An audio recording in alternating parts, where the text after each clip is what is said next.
Exodus, chapter 1.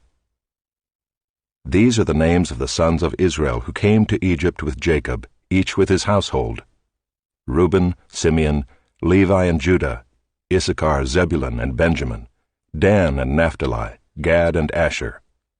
All the descendants of Jacob were 70 persons. Joseph was already in Egypt.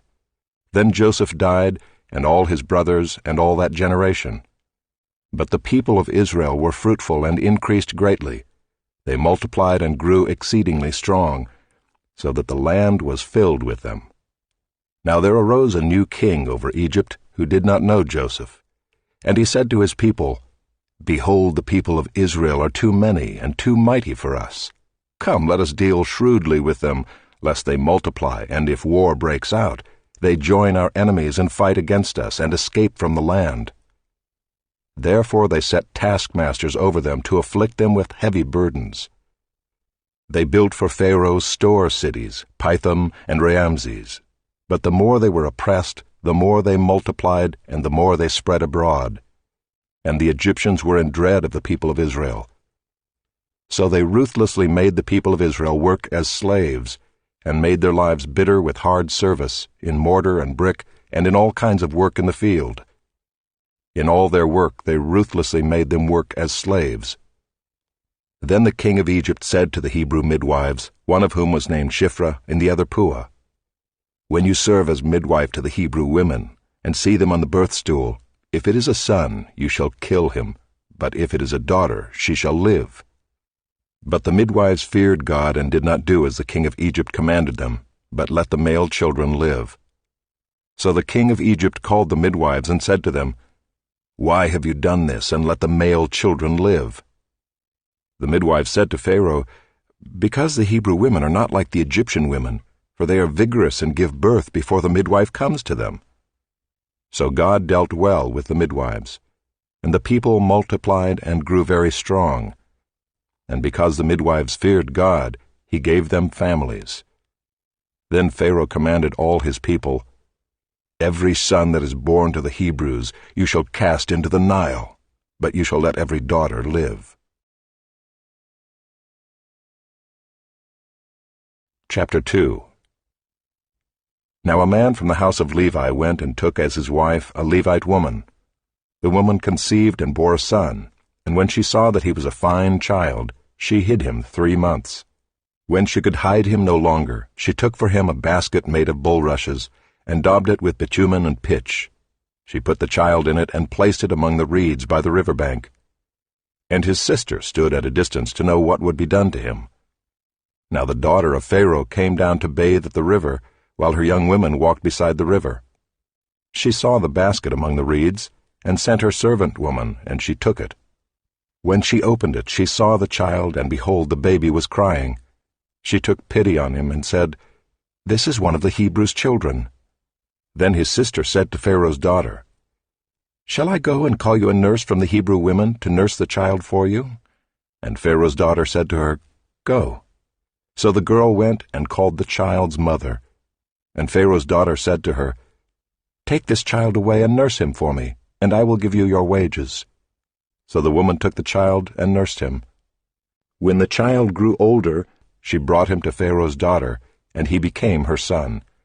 She named him Moses, "Because," she said, "I drew him out of the water." One day when Moses had grown up, he went out to his people and looked on their burdens, and he saw an Egyptian beating a Hebrew, one of his people. He looked this way and that, and seeing no one, he struck down the Egyptian and hid him in the sand. When he went out the next day, behold, 2 Hebrews were struggling together.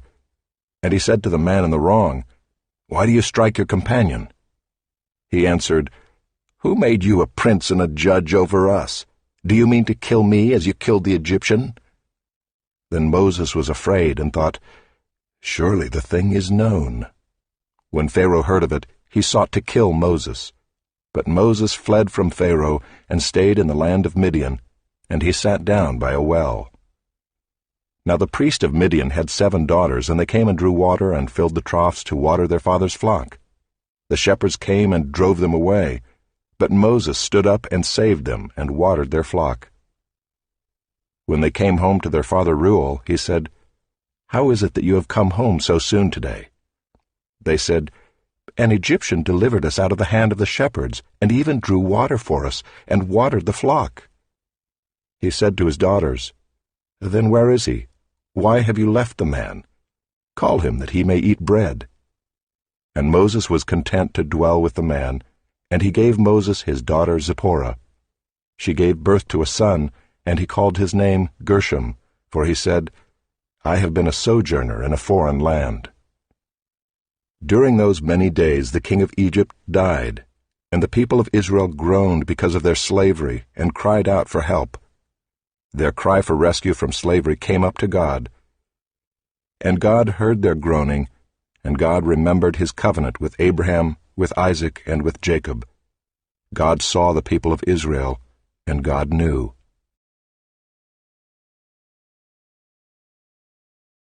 Chapter 3. Now Moses was keeping the flock of his father-in-law Jethro, the priest of Midian, and he led his flock to the west side of the wilderness, and came to Horeb, the mountain of God. And the angel of the Lord appeared to him in a flame of fire out of the midst of a bush. He looked, and behold, the bush was burning, yet it was not consumed. And Moses said, "I will turn aside to see this great sight, why the bush is not burned." When the Lord saw that he turned aside to see, God called to him out of the bush, "Moses, Moses." And he said, "Here I am." Then he said, "Do not come near. Take your sandals off your feet, for the place on which you are standing is holy ground." And he said, "I am the God of your father, the God of Abraham, the God of Isaac, and the God of Jacob." And Moses hid his face, for he was afraid to look at God. Then the Lord said, "I have surely seen the affliction of my people who are in Egypt, and have heard their cry because of their taskmasters. I know their sufferings, and I have come down to deliver them out of the hand of the Egyptians, and to bring them up out of that land to a good and broad land, a land flowing with milk and honey, to the place of the Canaanites, the Hittites, the Amorites, the Perizzites, the Hivites, and the Jebusites. And now, behold, the cry of the people of Israel has come to me, and I have also seen the oppression with which the Egyptians oppress them. Come, I will send you to Pharaoh, that you may bring my people, the children of Israel, out of Egypt." But Moses said to God, "Who am I that I should go to Pharaoh and bring the children of Israel out of Egypt?" He said, "But I will be with you, and this shall be the sign for you that I have sent you. When you have brought the people out of Egypt, you shall serve God on this mountain." Then Moses said to God, "If I come to the people of Israel and say to them, 'The God of your fathers has sent me to you,' and they ask me, 'What is his name?' what shall I say to them?" God said to Moses, "I am who I am." And he said, "Say this to the people of Israel, 'I am has sent me to you.'" God also said to Moses, "Say this to the people of Israel, 'The Lord, the God of your fathers, the God of Abraham, the God of Isaac, and the God of Jacob, has sent me to you.' This is my name forever, and thus I am to be remembered throughout all generations. Go and gather the elders of Israel together and say to them, 'The Lord, the God of your fathers, the God of Abraham, of Isaac, and of Jacob, has appeared to me, saying, I have observed you and what has been done to you in Egypt, and I promise that I will bring you up out of the affliction of Egypt to the land of the Canaanites, the Hittites, the Amorites, the Perizzites, the Hivites, and the Jebusites, a land flowing with milk and honey. And they will listen to your voice, and you and the elders of Israel shall go to the king of Egypt and say to him, The Lord, the God of the Hebrews, has met with us, and now please let us go a 3 days' journey into the wilderness, that we may sacrifice to the Lord our God. But I know that the king of Egypt will not let you go unless compelled by a mighty hand. So I will stretch out my hand and strike Egypt with all the wonders that I will do in it. After that, he will let you go. And I will give this people favor in the sight of the Egyptians, and when you go, you shall not go empty, but each woman shall ask of her neighbor, and any woman who lives in her house, for silver and gold jewelry, and for clothing. You shall put them on your sons and on your daughters. So shall you plunder the Egyptians.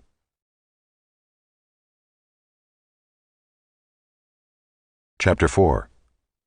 Then Moses answered, But behold, they will not believe me or listen to my voice, for they will say, The Lord did not appear to you.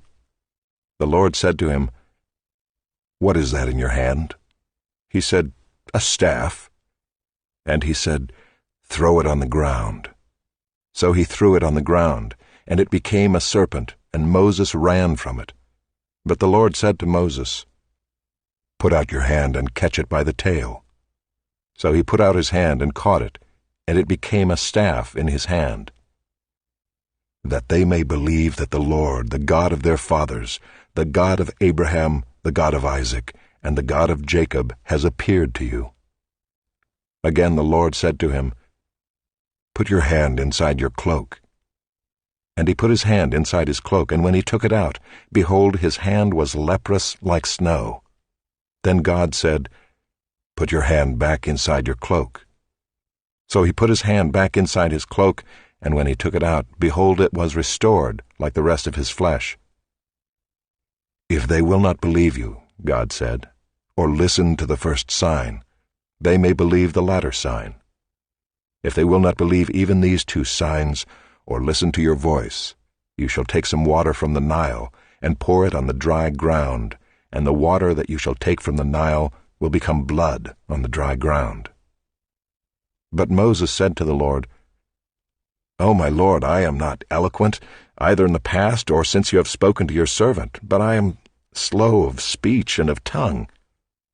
Then the Lord said to him, Who has made man's mouth? Who makes him mute, or deaf, or seeing, or blind? Is it not I, the Lord? Now therefore go, and I will be with your mouth, and teach you what you shall speak. But he said, O my Lord, please send someone else. Then the anger of the Lord was kindled against Moses, and he said, Is there not Aaron your brother, the Levite? I know that he can speak well. Behold, he is coming out to meet you, and when he sees you, he will be glad in his heart. You shall speak to him, and put the words in his mouth, and I will be with your mouth and with his mouth, and I will teach you both what to do. He shall speak for you to the people, and he shall be your mouth, and you shall be as God to him, and take in your hand this staff, with which you shall do the signs. Moses went back to Jethro his father-in-law, and said to him, Please let me go back to my brothers in Egypt to see whether they are still alive. And Jethro said to Moses, Go in peace. And the Lord said to Moses in Midian, Go back to Egypt, for all the men who were seeking your life are dead. So Moses took his wife and his sons, and had them ride on a donkey, and went back to the land of Egypt. And Moses took the staff of God in his hand.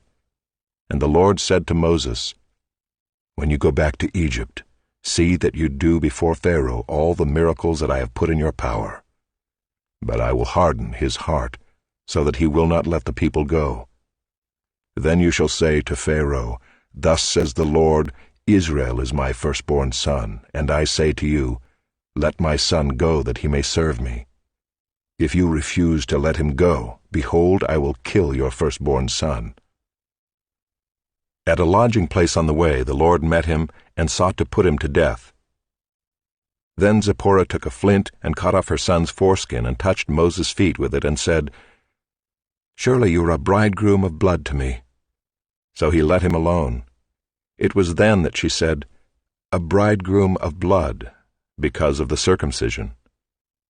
The Lord said to Aaron, Go into the wilderness to meet Moses.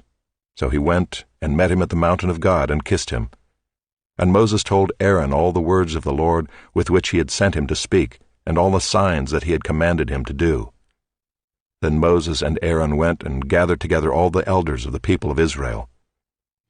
Aaron spoke all the words that the Lord had spoken to Moses, and did the signs in the sight of the people. And the people believed, And when they heard that the Lord had visited the people of Israel, and that he had seen their affliction, they bowed their heads and worshipped.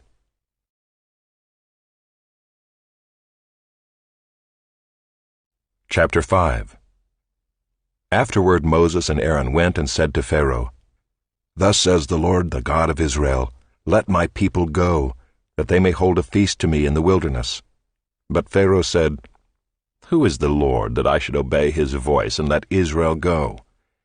I do not know the Lord, and moreover I will not let Israel go." Then they said, "The God of the Hebrews has met with us. Please let us go a 3 days' journey into the wilderness, that we may sacrifice to the Lord our God, lest he fall upon us with pestilence or with the sword." But the king of Egypt said to them, "Moses and Aaron, why do you take the people away from their work? Get back to your burdens." And Pharaoh said, "Behold, the people of the land are now many, and you make them rest from their burdens." The same day Pharaoh commanded the taskmasters of the people and their foremen, "You shall no longer give the people straw to make bricks, as in the past. Let them go and gather straw for themselves. But the number of bricks that they made in the past you shall impose on them. You shall by no means reduce it, for they are idle. Therefore they cry, 'Let us go and offer sacrifice to our God.' Let heavier work be laid on the men, that they may labor at it and pay no regard to lying words." So the taskmasters and the foremen of the people went out and said to the people, "Thus says Pharaoh, I will not give you straw. Go and get your straw yourselves wherever you can find it. But your work will not be reduced in the least." So the people were scattered throughout all the land of Egypt to gather stubble for straw. The taskmasters were urgent, saying, "Complete your work, your daily task each day, as when there was straw." And the foremen of the people of Israel, whom Pharaoh's taskmasters had set over them, were beaten and were asked, "Why have you not done all your task of making bricks today and yesterday as in the past?" Then the foreman of the people of Israel came and cried to Pharaoh, "Why do you treat your servants like this? No straw is given to your servants, yet they say to us, 'Make bricks,' and behold, your servants are beaten, but the fault is in your own people." But he said, "You are idle, you are idle.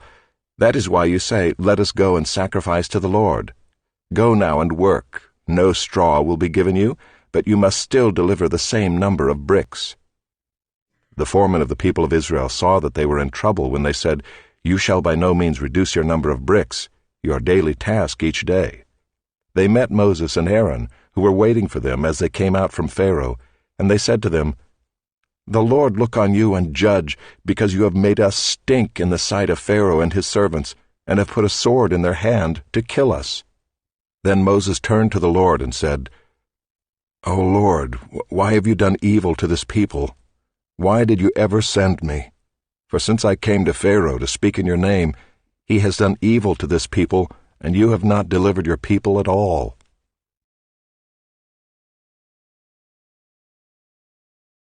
Chapter 6.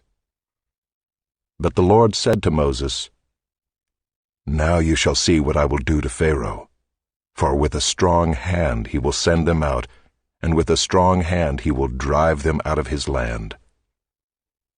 God spoke to Moses and said to him, "I am the Lord. I appeared to Abraham, to Isaac, and to Jacob as God Almighty. But by my name, the Lord, I did not make myself known to them. I also established my covenant with them to give them the land of Canaan, the land in which they lived as sojourners. Moreover, I have heard the groaning of the people of Israel, whom the Egyptians hold as slaves, and I have remembered my covenant. Say therefore to the people of Israel, I am the Lord, and I will bring you out from under the burdens of the Egyptians, and I will deliver you from slavery to them, and I will redeem you with an outstretched arm and with great acts of judgment. I will take you to be my people, and I will be your God. And you shall know that I am the Lord your God, who has brought you out from under the burdens of the Egyptians. I will bring you into the land that I swore to give to Abraham, to Isaac, and to Jacob. I will give it to you for a possession. I am the Lord." Moses spoke thus to the people of Israel, but they did not listen to Moses, because of their broken spirit, and harsh slavery. So the Lord said to Moses, "Go in, tell Pharaoh king of Egypt to let the people of Israel go out of his land." But Moses said to the Lord, "Behold, the people of Israel have not listened to me. How then shall Pharaoh listen to me, for I am of uncircumcised lips?" But the Lord spoke to Moses and Aaron, and gave them a charge about the people of Israel and about Pharaoh king of Egypt, to bring the people of Israel out of the land of Egypt. These are the heads of their fathers' houses, the sons of Reuben, the firstborn of Israel, Hanok, Pallu, Hezron, and Carmi. These are the clans of Reuben, the sons of Simeon, Jemuel, Jamin, Ohad, Jachin, Zohar, and Shaul, the son of a Canaanite woman. These are the clans of Simeon. These are the names of the sons of Levi according to their generations: Gershon, Kohath, and Merari. The years of the life of Levi being 137 years. The sons of Gershon, Libni and Shimei by their clans. The sons of Kohath, Amram, Izhar, Hebron, and Uziel, the years of the life of Kohath being 133 years. The sons of Merari, Malai and Mushai, these are the clans of the Levites according to their generations. Amram took as his wife Jochebed his father's sister, and she bore him Aaron and Moses, the years of the life of Amram being 137 years. The sons of Izhar, Korah, Nepheg, and Zichri. The sons of Uziel, Mishael, Elzaphan, and Sithri. Aaron took as his wife Elisheba, the daughter of Amminadab, and the sister of Nahshon, and she bore him Nadab, Abihu, Eleazar, and Ithamar. The sons of Korah, Asher, Elkanah, and Abiasaph. These are the clans of the Korahites. Eleazar, Aaron's son, took as his wife one of the daughters of Putiel, and she bore him Phinehas. These are the heads of the fathers' houses of the Levites by their clans. These are the Aaron and Moses to whom the Lord said, "Bring out the people of Israel from the land of Egypt by their hosts."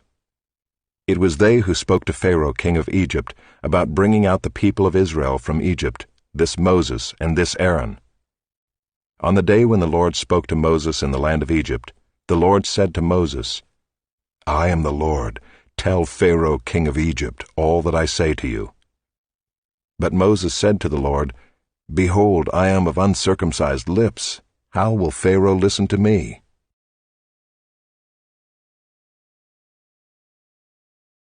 Chapter 7. And the Lord said to Moses, "See, I have made you like God to Pharaoh, and your brother Aaron shall be your prophet. You shall speak all that I command you, and your brother Aaron shall tell Pharaoh to let the people of Israel go out of his land. But I will harden Pharaoh's heart, and though I multiply my signs and wonders in the land of Egypt, Pharaoh will not listen to you. Then I will lay my hand on Egypt and bring my hosts, my people, the children of Israel, out of the land of Egypt by great acts of judgment. The Egyptians shall know that I am the Lord when I stretch out my hand against Egypt and bring out the people of Israel from among them." Moses and Aaron did so. They did just as the Lord commanded them.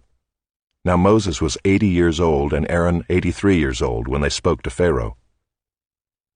Then the Lord said to Moses and Aaron, "When Pharaoh says to you, 'Prove yourselves by working a miracle,' then you shall say to Aaron, 'Take your staff and cast it down before Pharaoh, that it may become a serpent.'"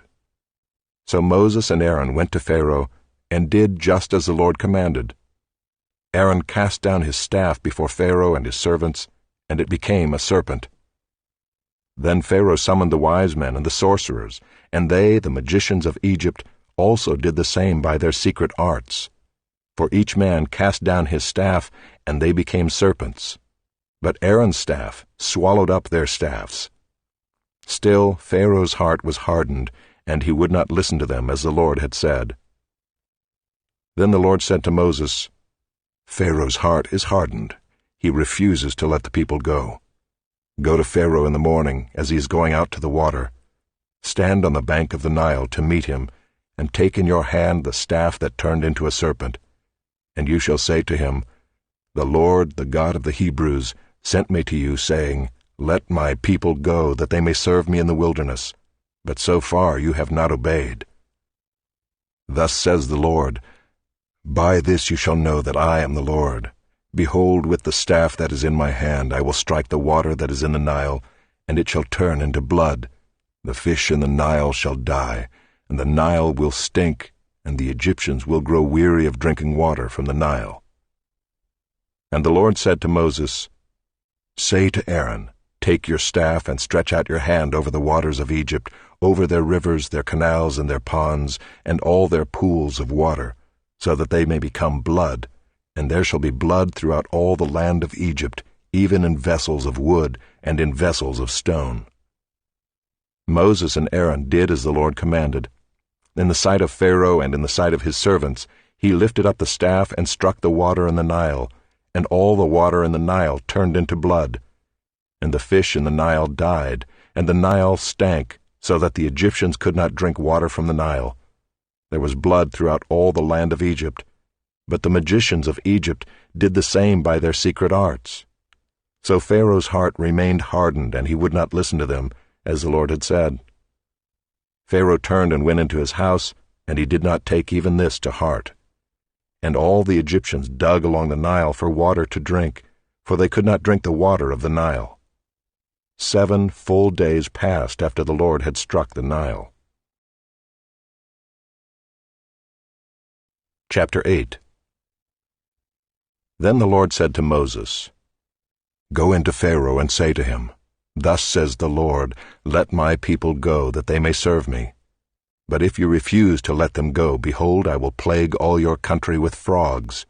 The Nile shall swarm with frogs that shall come up into your house, and into your bedroom, and on your bed, and into the houses of your servants and your people, and into your ovens and your kneading bowls. The frogs shall come up on you and on your people, and on all your servants.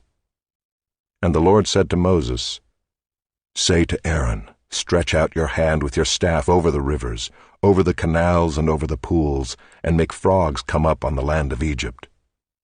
So Aaron stretched out his hand over the waters of Egypt, and the frogs came up and covered the land of Egypt. But the magicians did the same by their secret arts, and made frogs come up on the land of Egypt. Then Pharaoh called Moses and Aaron and said, Plead with the Lord to take away the frogs from me and from my people, and I will let the people go to sacrifice to the Lord.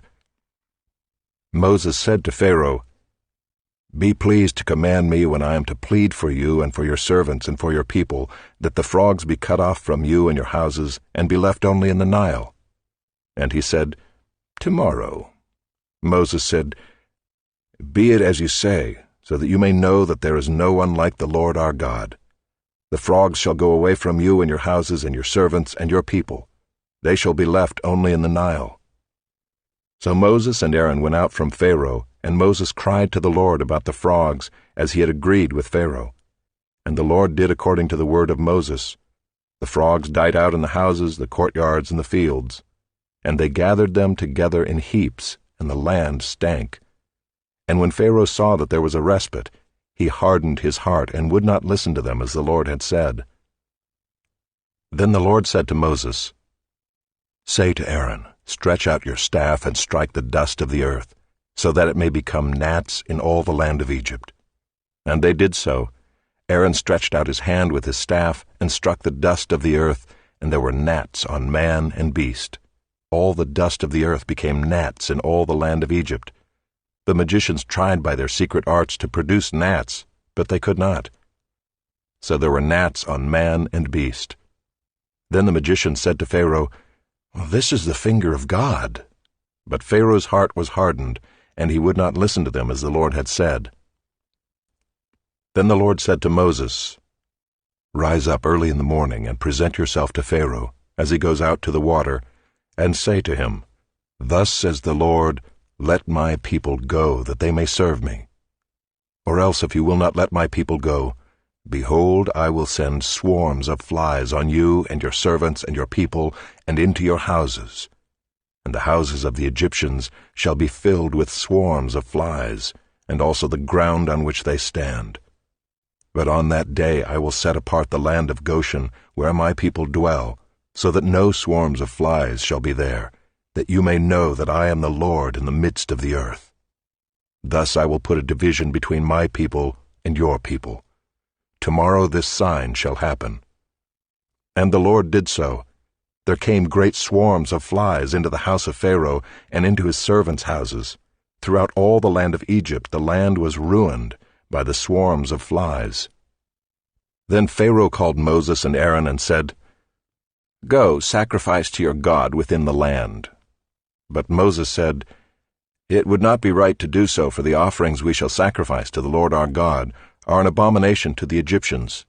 If we sacrifice offerings abominable to the Egyptians before their eyes, will they not stone us?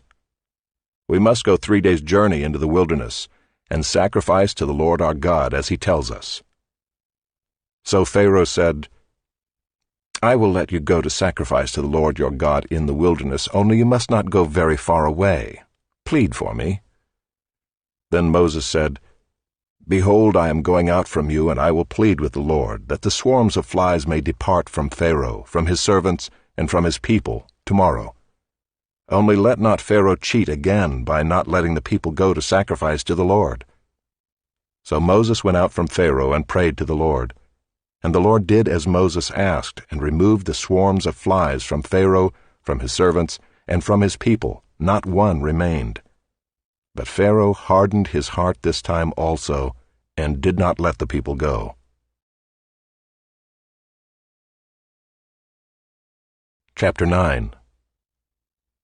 Then the Lord said to Moses, "Go into Pharaoh and say to him, Thus says the Lord, the God of the Hebrews, Let my people go, that they may serve me. For if you refuse to let them go, and still hold them, behold, the hand of the Lord will fall with a very severe plague upon your livestock that are in the field, the horses, the donkeys, the camels, the herds, and the flocks. But the Lord will make a distinction between the livestock of Israel and the livestock of Egypt, so that nothing of all that belongs to the people of Israel shall die." And the Lord set a time, saying, "Tomorrow the Lord will do this thing in the land." And the next day the Lord did this thing. All the livestock of the Egyptians died, but not one of the livestock of the people of Israel died. And Pharaoh sent, and behold, not one of the livestock of Israel was dead. But the heart of Pharaoh was hardened, and he did not let the people go. And the Lord said to Moses and Aaron, "Take handfuls of soot from the kill, and let Moses throw them in the air in the sight of Pharaoh. It shall become fine dust over all the land of Egypt, and become boils breaking out in sores on man and beast throughout all the land of Egypt." So they took the soot from the kill and stood before Pharaoh. And Moses threw it in the air, and it became boils breaking out in sores on man and beast. And the magicians could not stand before Moses because of the boils, for the boils came upon the magicians and upon all the Egyptians. But the Lord hardened the heart of Pharaoh, and he did not listen to them, as the Lord had spoken to Moses. Then the Lord said to Moses, "Rise up early in the morning, and present yourself before Pharaoh, and say to him, Thus says the Lord, the God of the Hebrews, Let my people go, that they may serve me. For this time I will send all my plagues on you yourself, and on your servants, and your people, so that you may know that there is none like me in all the earth. For by now I could have put out my hand, and struck you and your people with pestilence, and you would have been cut off from the earth. But for this purpose I have raised you up, to show you my power, so that my name may be proclaimed in all the earth. You are still exalting yourself against my people, and will not let them go. Behold, about this time tomorrow, I will cause very heavy hail to fall, such as never has been in Egypt from the day it was founded until now. Now therefore get your livestock and all that you have in the field into safe shelter. For every man and beast that is in the field and is not brought home will die when the hail falls on them." Then whoever feared the word of the Lord among the servants of Pharaoh hurried his slaves and his livestock into the houses. But whoever did not pay attention to the word of the Lord left his slaves and his livestock in the field. Then the Lord said to Moses, "Stretch out your hand toward heaven, so that there may be hail in all the land of Egypt, on man and beast, and every plant of the field in the land of Egypt." Then Moses stretched out his staff toward heaven, and the Lord sent thunder and hail, and fire ran down to the earth. And the Lord rained hail upon the land of Egypt. There was hail and fire flashing continually in the midst of the hail, very heavy hail, such as had never been in all the land of Egypt since it became a nation. The hail struck down everything that was in the field in all the land of Egypt, both man and beast. And the hail struck down every plant of the field, and broke every tree of the field. Only in the land of Goshen, where the people of Israel were, was there no hail. Then Pharaoh sent and called Moses and Aaron and said to them, "This time I have sinned. The Lord is in the right, and I and my people are in the wrong. Plead with the Lord, for there has been enough of God's thunder and hail. I will let you go, and you shall stay no longer." Moses said to him, "As soon as I have gone out of the city, I will stretch out my hands to the Lord. The thunder will cease, and there will be no more hail, so that you may know that the earth is the Lord's. But as for you and your servants, I know that you do not yet fear the Lord God."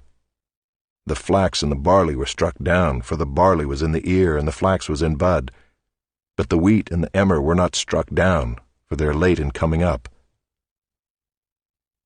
So Moses went out of the city from Pharaoh and stretched out his hands to the Lord, and the thunder and the hail ceased, and the rain no longer poured upon the earth. But when Pharaoh saw that the rain and the hail and the thunder had ceased, he sinned yet again, and hardened his heart, he and his servants. So the heart of Pharaoh was hardened, and he did not let the people of Israel go, just as the Lord had spoken through Moses.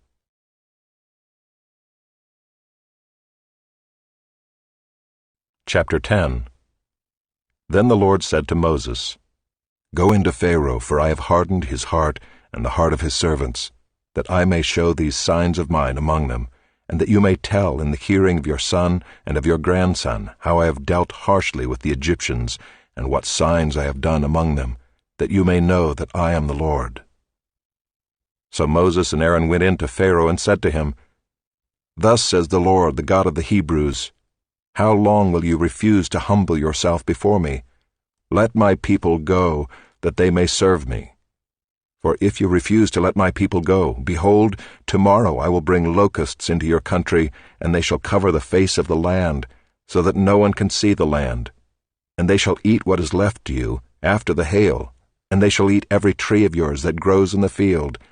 And they shall fill your houses and the houses of all your servants and of all the Egyptians, as neither your fathers nor your grandfathers have seen, from the day they came on earth to this day." Then he turned and went out from Pharaoh. Then Pharaoh's servants said to him, "How long shall this man be a snare to us? Let the men go, that they may serve the Lord their God. Do you not yet understand that Egypt is ruined?" So Moses and Aaron were brought back to Pharaoh, and he said to them, "Go, serve the Lord your God. But which ones are to go?" Moses said, "We will go with our young and our old. We will go with our sons and daughters, and with our flocks and herds, for we must hold a feast to the Lord." But he said to them, "The Lord be with you if ever I let you and your little ones go. Look, you have some evil purpose in mind. No. Go, the men among you, and serve the Lord, for that is what you are asking." And they were driven out from Pharaoh's presence.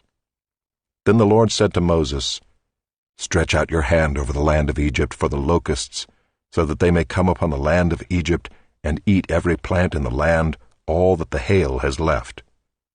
So Moses stretched out his staff over the land of Egypt, and the Lord brought an east wind upon the land all that day and all that night.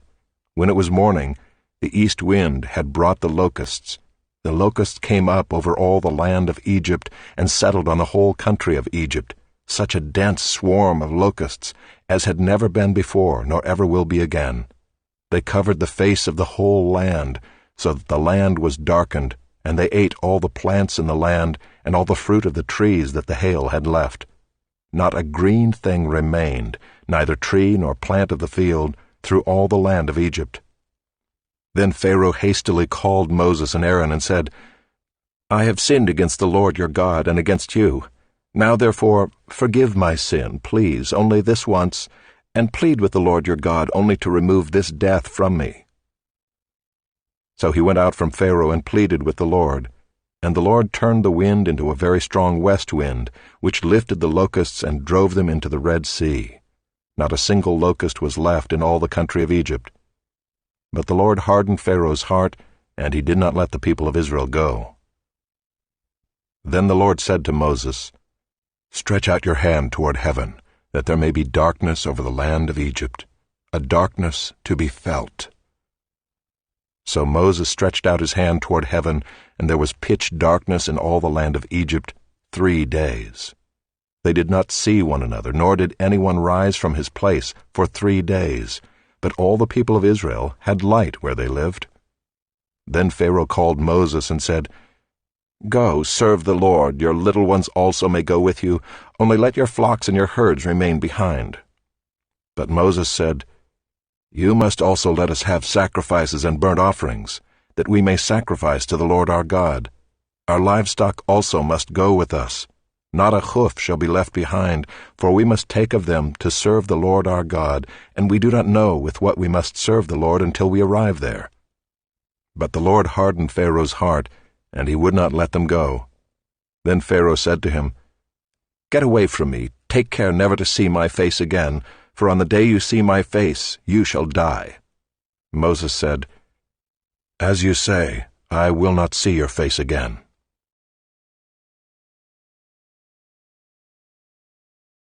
Chapter 11.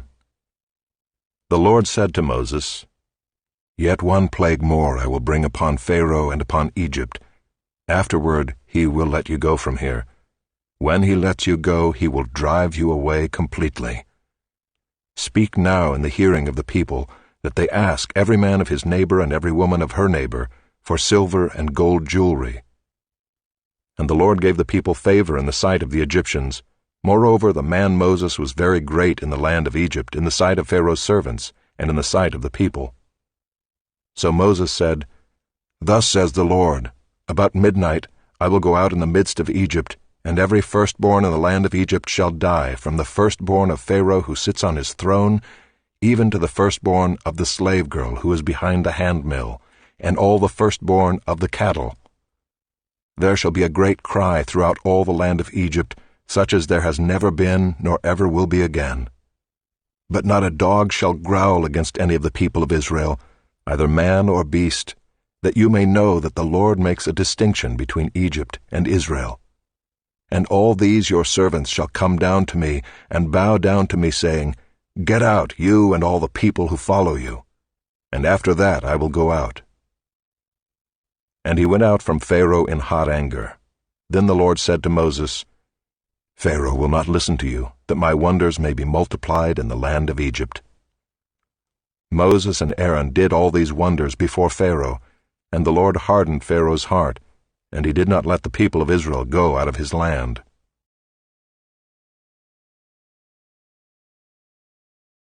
Chapter 12. The Lord said to Moses and Aaron in the land of Egypt, "This month shall be for you the beginning of months. It shall be the first month of the year for you. Tell all the congregation of Israel that on the 10th day of this month every man shall take a lamb according to their fathers' houses, a lamb for a household. And if the household is too small for a lamb, then he and his nearest neighbor shall take according to the number of persons. According to what each can eat, you shall make your count for the lamb. Your lamb shall be without blemish, a male a year old.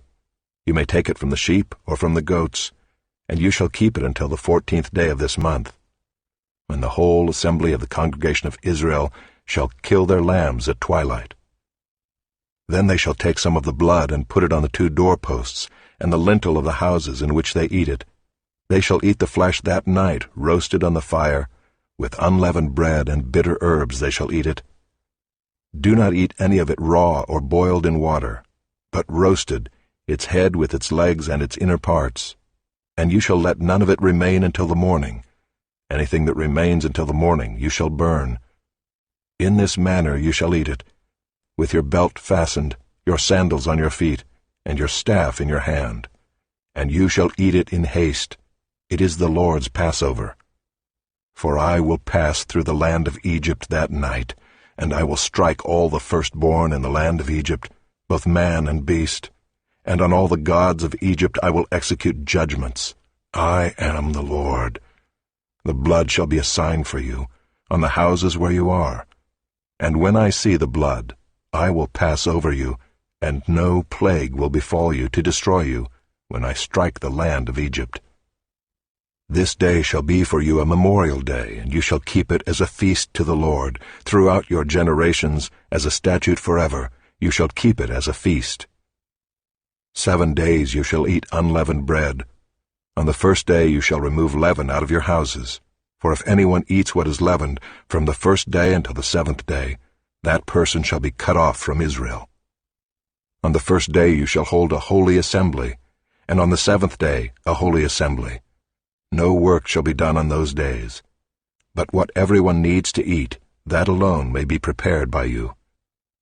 And you shall observe the feast of unleavened bread, for on this very day I brought your hosts out of the land of Egypt. Therefore you shall observe this day throughout your generations as a statute forever. In the 1st month, from the 14th day of the month at evening, you shall eat unleavened bread until the 21st day of the month at evening. For 7 days no leaven is to be found in your houses. If anyone eats what is leavened, that person will be cut off from the congregation of Israel, whether he is a sojourner or a native of the land. You shall eat nothing leavened. In all your dwelling places you shall eat unleavened bread. Then Moses called all the elders of Israel and said to them, Go and select lambs for yourselves according to your clans, and kill the Passover lamb. Take a bunch of hyssop and dip it in the blood that is in the basin, and touch the lintel and the 2 doorposts with the blood that is in the basin. None of you shall go out of the door of his house until the morning. For the Lord will pass through to strike the Egyptians, and when he sees the blood on the lintel and on the 2 doorposts, the Lord will pass over the door, and will not allow the destroyer to enter your houses to strike you. You shall observe this rite as a statute for you and for your sons forever. And when you come to the land that the Lord will give you, as he has promised, you shall keep this service. And when your children say to you, What do you mean by this service? You shall say, It is the sacrifice of the Lord's Passover, for he passed over the houses of the people of Israel in Egypt, when he struck the Egyptians, but spared our houses. And the people bowed their heads and worshipped. Then the people of Israel went and did so, as the Lord had commanded Moses and Aaron, so they did. At midnight the Lord struck down all the firstborn in the land of Egypt, from the firstborn of Pharaoh who sat on his throne, to the firstborn of the captive who was in the dungeon, and all the firstborn of the livestock. And Pharaoh rose up in the night, he and all his servants and all the Egyptians, and there was a great cry in Egypt, for there was not a house where someone was not dead. Then he summoned Moses and Aaron by night and said, Up, go out from among my people, both you and the people of Israel, and go, serve the Lord as you have said. Take your flocks and your herds as you have said, and be gone, and bless me also. The Egyptians were urgent with the people to send them out of the land in haste, for they said, We shall all be dead. So the people took their dough before it was leavened, their kneading bowls being bound up in their cloaks on their shoulders. The people of Israel had also done as Moses told them, for they had asked the Egyptians for silver and gold jewelry and for clothing. And the Lord had given the people favor in the sight of the Egyptians, so that they let them have what they asked. Thus they plundered the Egyptians. And the people of Israel journeyed from Ramses to Succoth, about 600,000 men on foot, besides women and children. A mixed multitude also went up with them, and very much livestock, both flocks and herds. And they baked unleavened cakes of the dough that they had brought out of Egypt, for it was not leavened, because they were thrust out of Egypt and could not wait, nor had they prepared any provisions for themselves. The time that the people of Israel lived in Egypt was 430 years. At the end of 430 years, on that very day, all the hosts of the Lord went out from the land of Egypt. It was a night of watching by the Lord, to bring them out of the land of Egypt, So this same night is a night of watching kept to the Lord by all the people of Israel throughout their generations. And the Lord said to Moses and Aaron, This is the statute of the Passover. No foreigner shall eat of it, but every slave that is bought for money may eat of it after you have circumcised him. No foreigner or hired worker may eat of it. It shall be eaten in one house. You shall not take any of the flesh outside the house, and you shall not break any of its bones. All the congregation of Israel shall keep it. If a stranger shall sojourn with you, and would keep the Passover to the Lord, let all his males be circumcised. Then he may come near and keep it. He shall be as a native of the land. But no uncircumcised person shall eat of it. There shall be one law for the native and for the stranger who sojourns among you. All the people of Israel did just as the Lord commanded Moses and Aaron, and on that very day the Lord brought the people of Israel out of the land of Egypt by their hosts.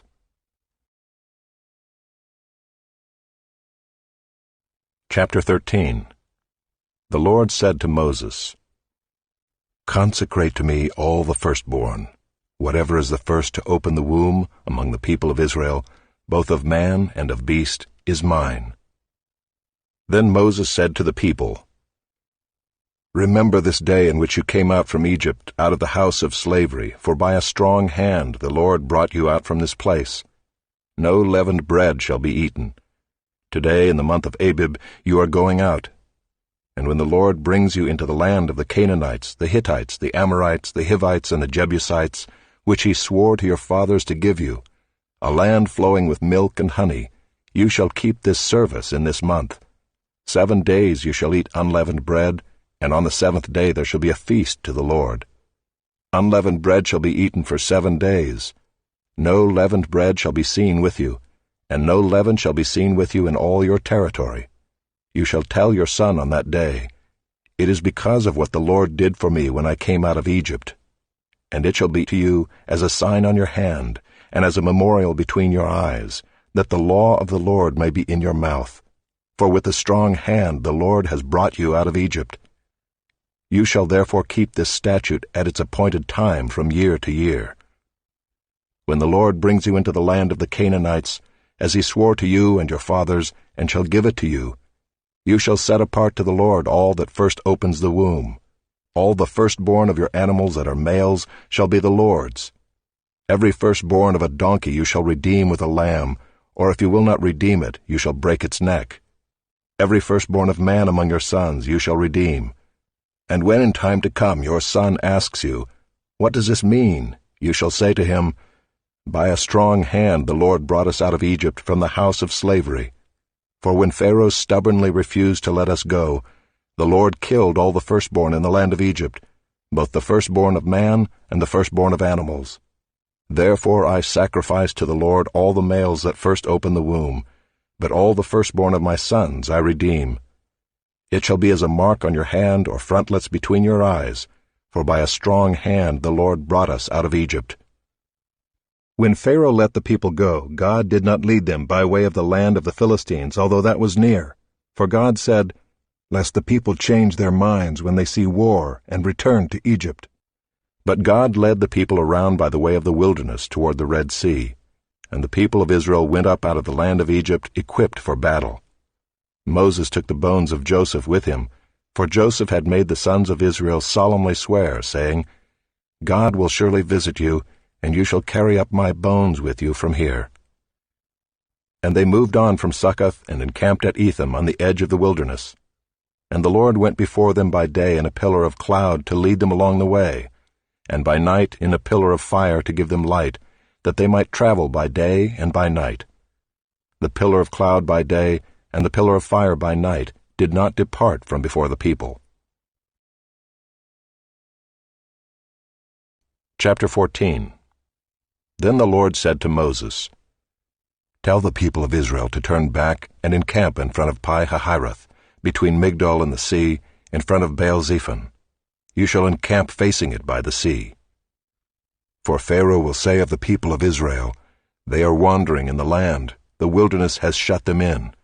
And I will harden Pharaoh's heart, and he will pursue them, and I will get glory over Pharaoh and all his host, and the Egyptians shall know that I am the Lord." And they did so.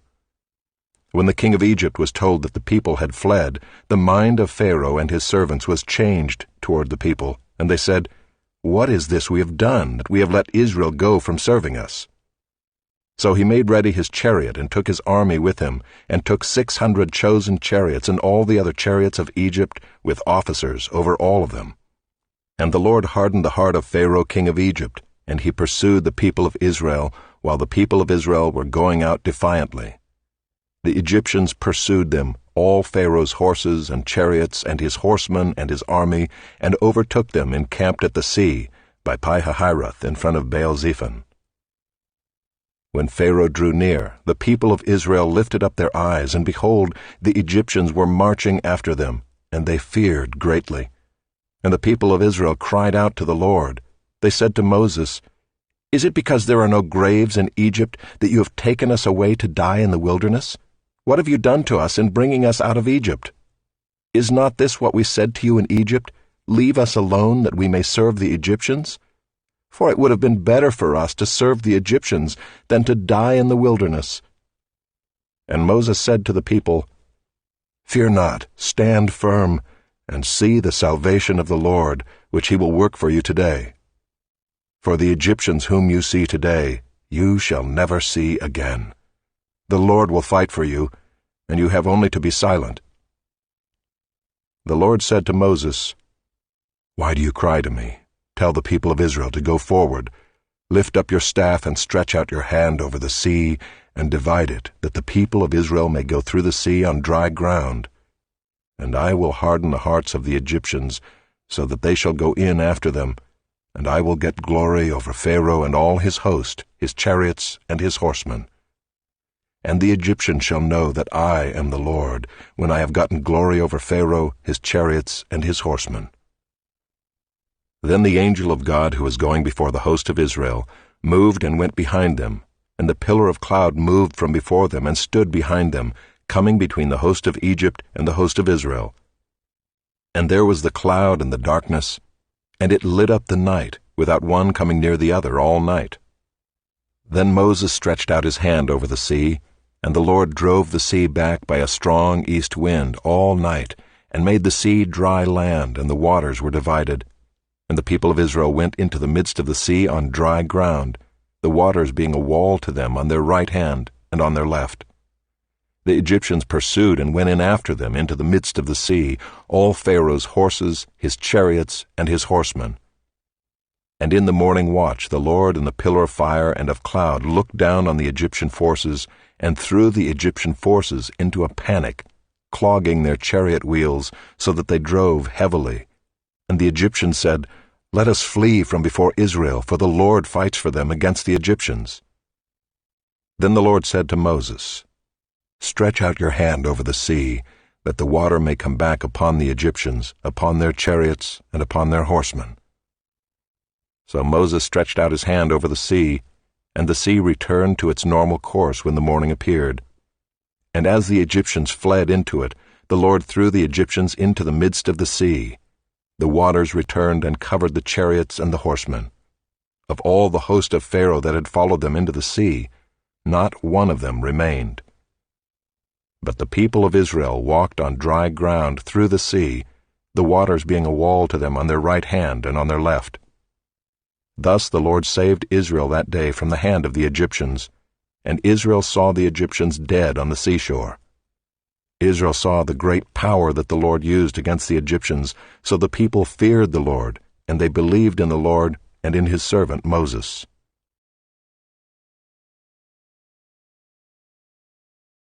Chapter 15. Then Moses and the people of Israel sang this song to the Lord, saying, "I will sing to the Lord, for he has triumphed gloriously. The horse and his rider he has thrown into the sea. The Lord is my strength and my song, and he has become my salvation. This is my God, and I will praise him, my father's God, and I will exalt him.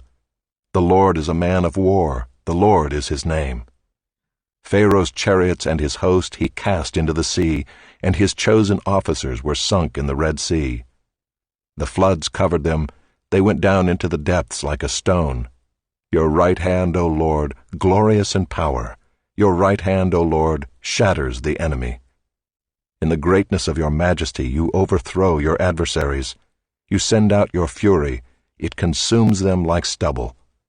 At the blast of your nostrils, the waters piled up. The floods stood up in a heap. The deeps congealed in the heart of the sea. The enemy said, I will pursue, I will overtake, I will divide the spoil. My desire shall have its fill of them. I will draw my sword, my hand shall destroy them. You blew with your wind, the sea covered them. They sank like lead in the mighty waters. Who is like you, O Lord, among the gods?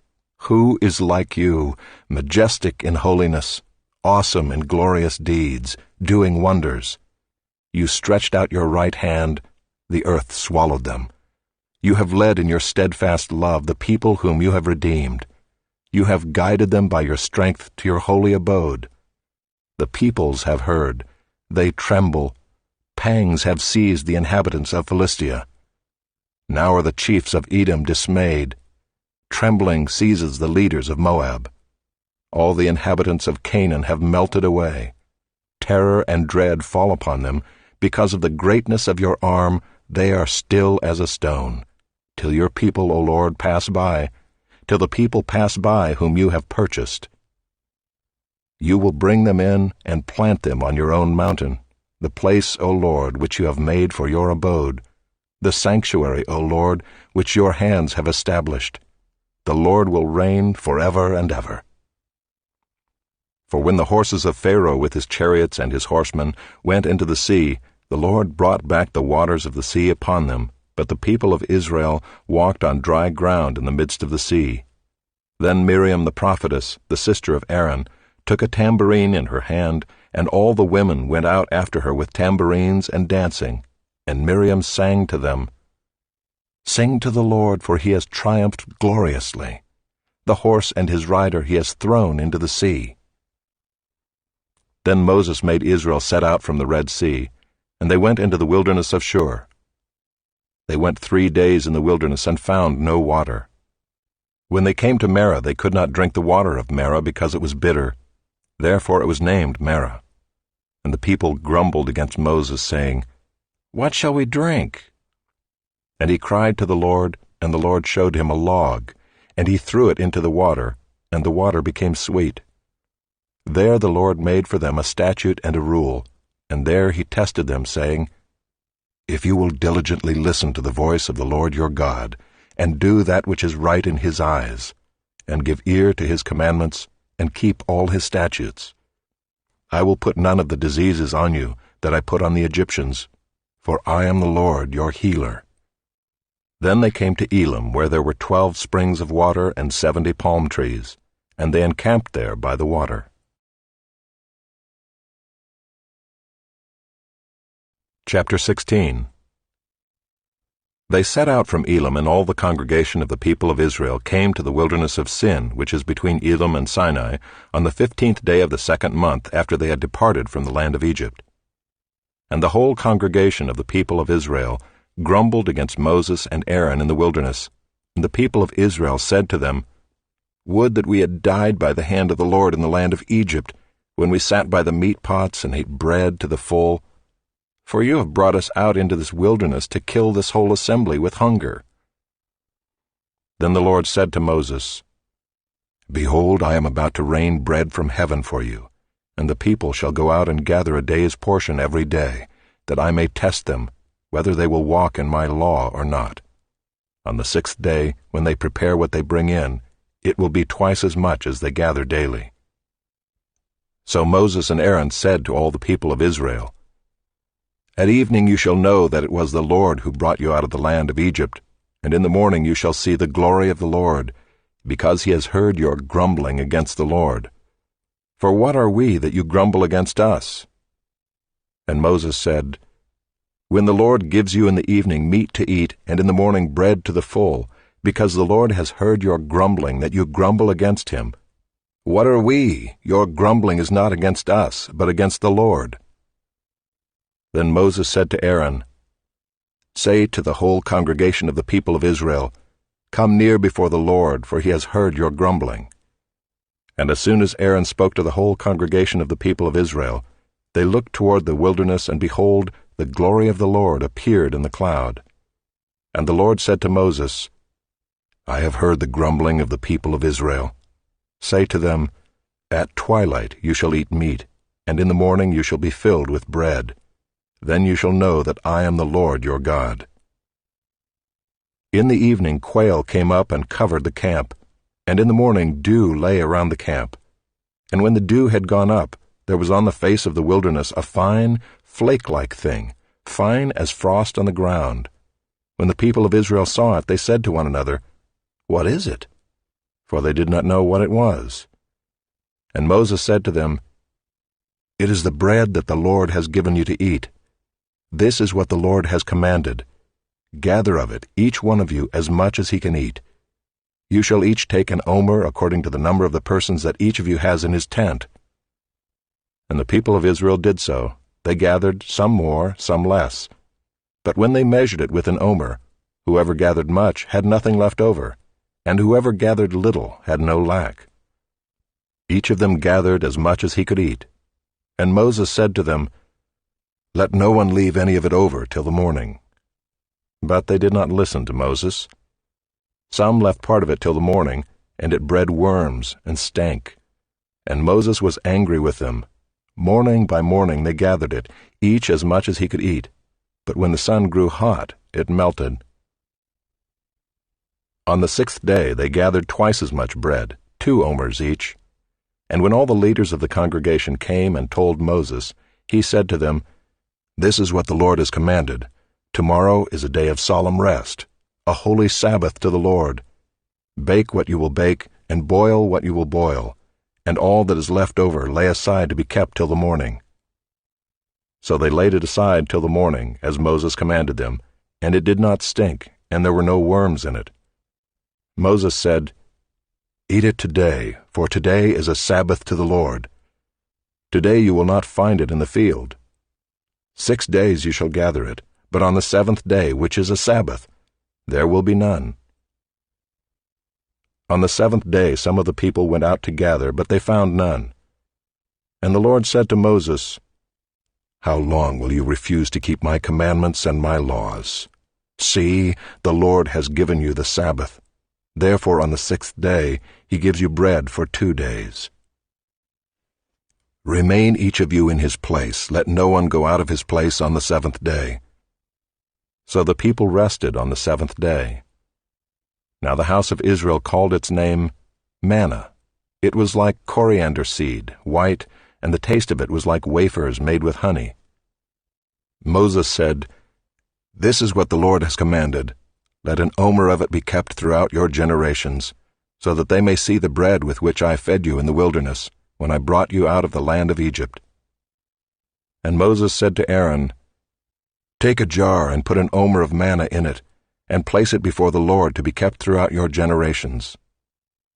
As the Lord commanded Moses, so Aaron placed it before the testimony to be kept. The people of Israel ate the manna 40 years, till they came to a habitable land. They ate the manna till they came to the border of the land of Canaan. An omer is the 10th part of an ephah. Chapter 17. All the congregation of the people of Israel moved on from the wilderness of Sin by stages, according to the commandment of the Lord, and camped at Rephidim, but there was no water for the people to drink. Therefore the people quarreled with Moses and said, Give us water to drink.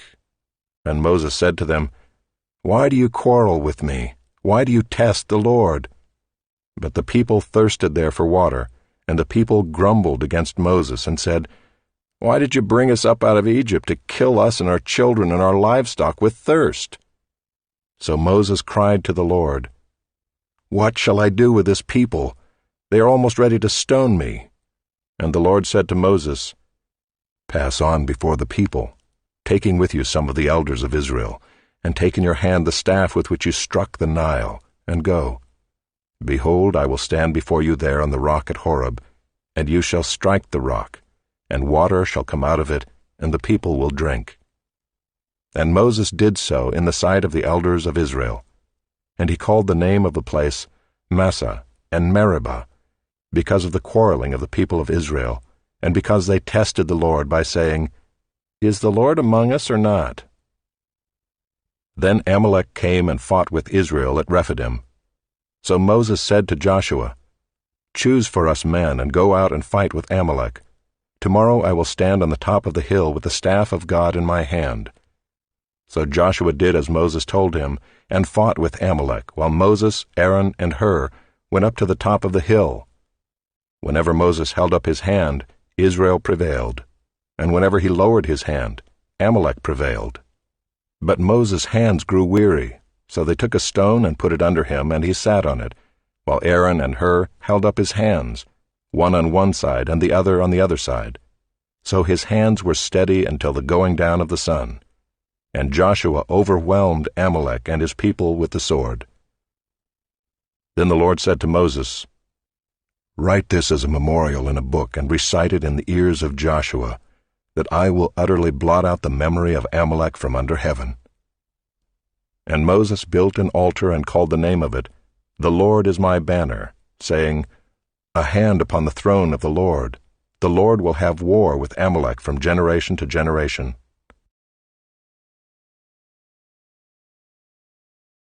Chapter 18. Jethro, the priest of Midian, Moses' father-in-law, heard of all that God had done for Moses and for Israel his people, how the Lord had brought Israel out of Egypt. Now Jethro, Moses' father-in-law, had taken Zipporah, Moses' wife, after he had sent her home, along with her 2 sons. The name of the one was Gershom, for he said, I have been a sojourner in a foreign land.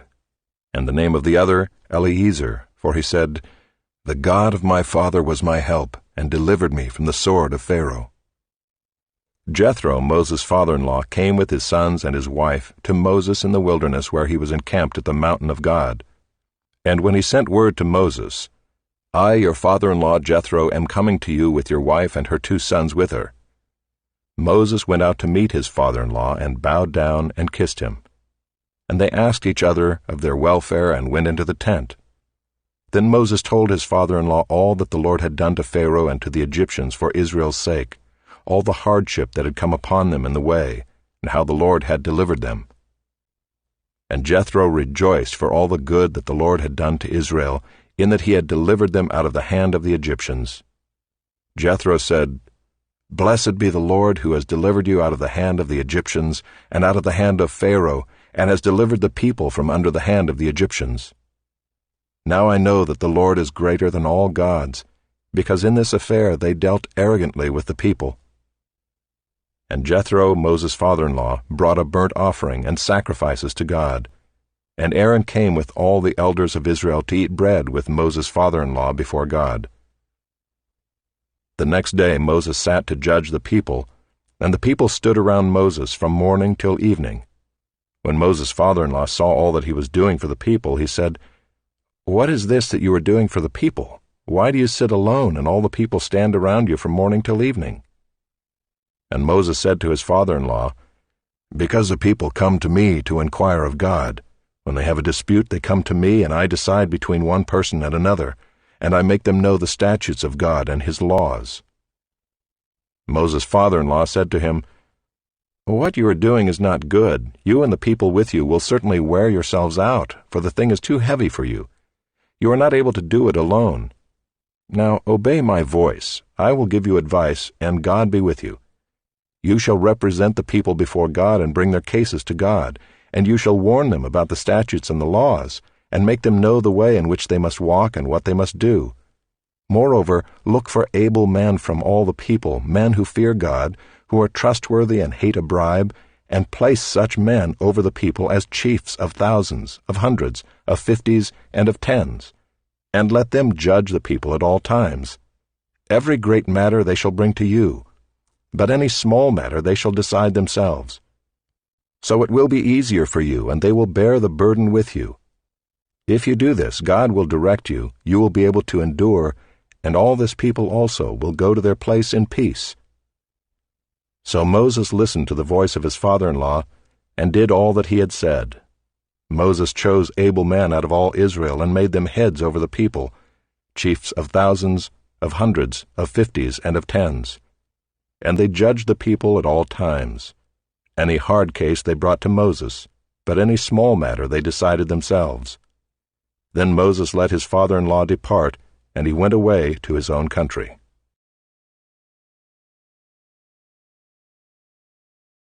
Chapter 19. On the third new moon after the people of Israel had gone out of the land of Egypt, on that day they came into the wilderness of Sinai. They set out from Rephidim and came into the wilderness of Sinai, and they encamped in the wilderness. There Israel encamped before the mountain, while Moses went up to God.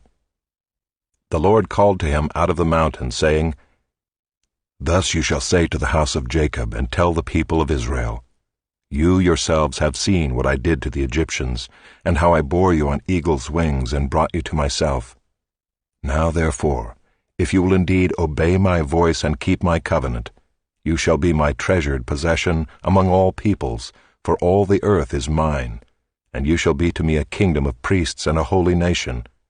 These are the words that you shall speak to the people of Israel." So Moses came and called the elders of the people and set before them all these words that the Lord had commanded him.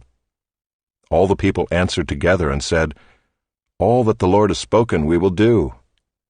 And Moses reported the words of the people to the Lord. And the Lord said to Moses, "Behold, I am coming to you in a thick cloud, that the people may hear when I speak with you, and may also believe you forever." When Moses told the words of the people to the Lord said to Moses, "Go to the people and consecrate them today and tomorrow, and let them wash their garments and be ready for the third day. For on the third day the Lord will come down on Mount Sinai in the sight of all the people, and you shall set limits for the people all around, saying, Take care not to go up into the mountain or touch the edge of it. Whoever touches the mountain shall be put to death. No hand shall touch him, but he shall be stoned or shot, whether beast or man, he shall not live. When the trumpet sounds a long blast, they shall come up to the mountain."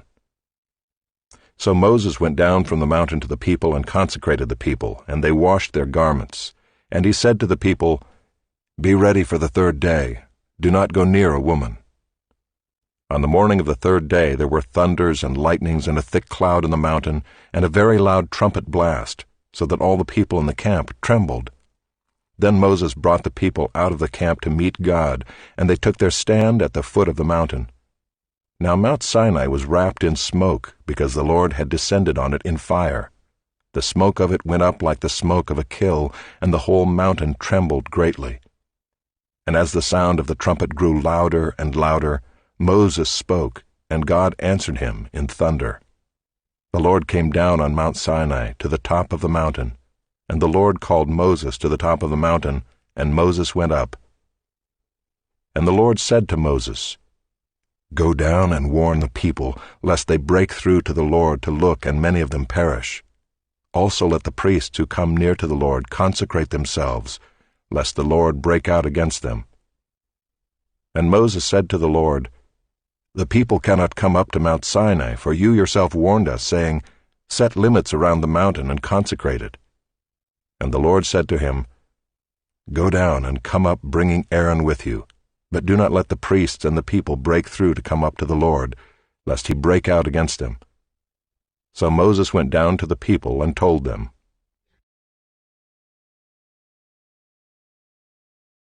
Chapter 20. And God spoke all these words, saying, "I am the Lord your God who brought you out of the land of Egypt, out of the house of slavery. You shall have no other gods before me. You shall not make for yourself a carved image, or any likeness of anything that is in heaven above, or that is in the earth beneath, or that is in the water under the earth. You shall not bow down to them or serve them, for I, the Lord your God, am a jealous God, visiting the iniquity of the fathers on the children to the third and the fourth generation of those who hate me, but showing steadfast love to thousands of those who love me and keep my commandments. You shall not take the name of the Lord your God in vain, for the Lord will not hold him guiltless who takes his name in vain. Remember the Sabbath day to keep it holy. 6 days you shall labor, and do all your work. But the 7th day is a Sabbath to the Lord your God. On it you shall not do any work, you or your son or your daughter, your male servant or your female servant, or your livestock, or the sojourner who is within your gates.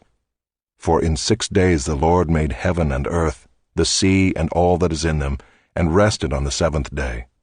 Therefore the Lord blessed the Sabbath day and made it holy. Honor your father and your mother, that your days may be long in the land that the Lord your God is giving you. You shall not murder. You shall not commit adultery. You shall not steal. You shall not bear false witness against your neighbor. You shall not covet your neighbor's house. You shall not covet your neighbor's wife, or his male servant, or his female servant, or his ox, or his donkey, or anything that is your neighbor's. Now when all the people saw the thunder and the flashes of lightning and the sound of the trumpet and the mountain smoking, the people were afraid and trembled, and they stood far off and said to Moses, You speak to us, and we will listen, but do not let God speak to us, lest we die. Moses said to the people, Do not fear, for God has come to test you, that the fear of him may be before you, that you may not sin. The people stood far off, while Moses drew near to the thick darkness where God was. And the Lord said to Moses, Thus you shall say to the people of Israel, You have seen for yourselves that I have talked with you from heaven. You shall not make gods of silver to be with me, nor shall you make for yourselves gods of gold. An altar of earth you shall make for me, and sacrifice on it your burnt offerings and your peace offerings, your sheep and your oxen. In every place where I cause my name to be remembered, I will come to you and bless you. If you make me an altar of stone, you shall not build it of hewn stones. For if you wield your tool on it, you profane it. And you shall not go up by steps to my altar, that your nakedness be not exposed on it. Chapter 21. Now these are the rules that you shall set before them. When you buy a Hebrew slave, he shall serve 6 years, and in the 7th he shall go out free for nothing. If he comes in single, he shall go out single. If he comes in married, then his wife shall go out with him. If his master gives him a wife and she bears him sons or daughters, the wife and her children shall be her master's, and he shall go out alone. But if the slave plainly says, I love my master, my wife, and my children, I will not go out free, then his master shall bring him to God, and he shall bring him to the door or the doorpost, and his master shall bore his ear through with an awl, and he shall be his slave forever. When a man sells his daughter as a slave, she shall not go out as the male slaves do. If she does not please her master, who has designated her for himself, then he shall let her be redeemed. He shall have no right to sell her to a foreign people, since he has broken faith with her. If he designates her for his son, he shall deal with her as with a daughter. If he takes another wife to himself, he shall not diminish her food, her clothing, or her marital rights. And if he does not do these 3 things for her, she shall go out for nothing without payment of money. Whoever strikes a man so that he dies shall be put to death.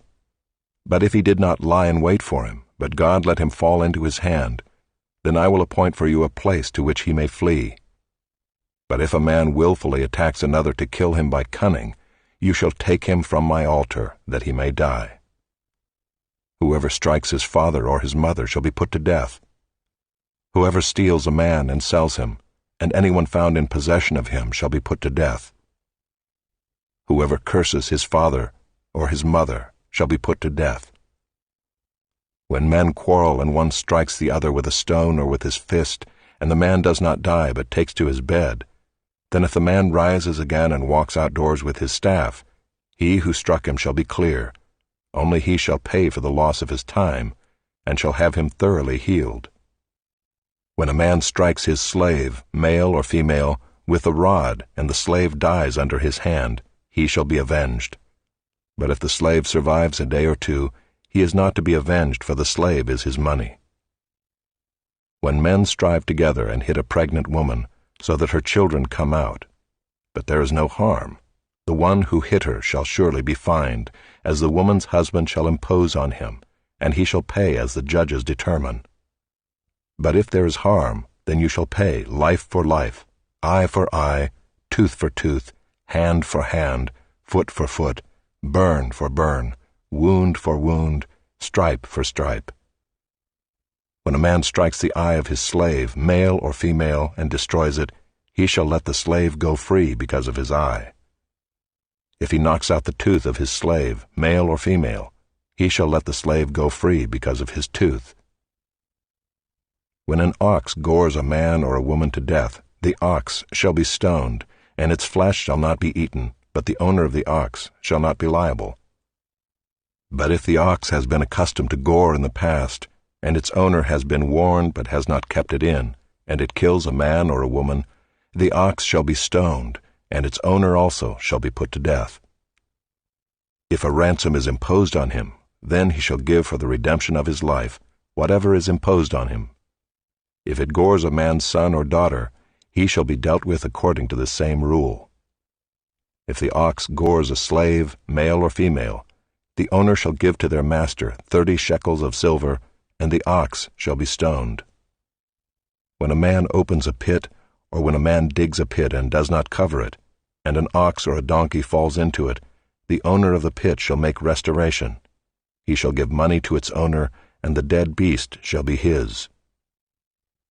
When one man's ox butts another so that it dies, then they shall sell the live ox and share its price, and the dead beast also they shall share.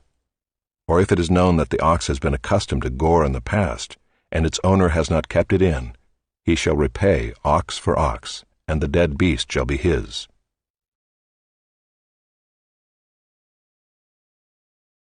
Chapter 22. If a man steals an ox or a sheep, and kills it or sells it, he shall repay 5 oxen for an ox, and 4 sheep for a sheep. If a thief is found breaking in and is struck so that he dies, there shall be no blood guilt for him. But if the sun has risen on him, there shall be blood guilt for him. He shall surely pay. If he has nothing, then he shall be sold for his theft. If the stolen beast is found alive in his possession, whether it is an ox or a donkey or a sheep, he shall pay double. If a man causes a field or vineyard to be grazed over or lets his beast loose, and it feeds in another man's field, he shall make restitution from the best in his own field and in his own vineyard. If fire breaks out and catches in thorns, so that the stacked grain or the standing grain or the field is consumed, he who started the fire shall make full restitution. If a man gives to his neighbor money or goods to keep safe, and it is stolen from the man's house, then if the thief is found, he shall pay double. If the thief is not found, the owner of the house shall come near to God to show whether or not he has put his hand to his neighbor's property. For every breach of trust, whether it is for an ox, for a donkey, for a sheep, for a cloak, or for any kind of lost thing, of which one says, "This is it," the case of both parties shall come before God. The one whom God condemns shall pay double to his neighbor. If a man gives to his neighbor a donkey or an ox or a sheep or any beast to keep safe, and it dies or is injured or is driven away without anyone seeing it, an oath by the Lord shall be between them both to see whether or not he has put his hand to his neighbor's property. The owner shall accept the oath, and he shall not make restitution. But if it is stolen from him, he shall make restitution to its owner. If it is torn by beasts, let him bring it as evidence. He shall not make restitution for what has been torn. If a man borrows anything of his neighbor, and it is injured or dies, the owner not being with it, he shall make full restitution. If the owner was with it, he shall not make restitution. If it was hired, it came for its hiring fee. If a man seduces a virgin who is not betrothed and lies with her, he shall give the bride price for her and make her his wife. If her father utterly refuses to give her to him, he shall pay money equal to the bride price for virgins. You shall not permit a sorceress to live. Whoever lies with an animal shall be put to death. Whoever sacrifices to any god, other than the Lord alone, shall be devoted to destruction. You shall not wrong a sojourner or oppress him, for you were sojourners in the land of Egypt. You shall not mistreat any widow or fatherless child. If you do mistreat them and they cry out to me, I will surely hear their cry, and my wrath will burn, and I will kill you with the sword, and your wives shall become widows and your children fatherless. If you lend money to any of my people with you who is poor, you shall not be like a moneylender to him, and you shall not exact interest from him. If ever you take your neighbor's cloak in pledge, you shall return it to him before the sun goes down, for that is his only covering, and it is his cloak for his body. In what else shall he sleep? And if he cries to me, I will hear, for I am compassionate. You shall not revile God, nor curse a ruler of your people. You shall not delay to offer from the fullness of your harvest and from the outflow of your presses. The firstborn of your sons you shall give to me. You shall do the same with your oxen and with your sheep. 7 days it shall be with its mother. On the 8th day you shall give it to me. You shall be consecrated to me. Therefore you shall not eat any flesh that is torn by beasts in the field. You shall throw it to the dogs.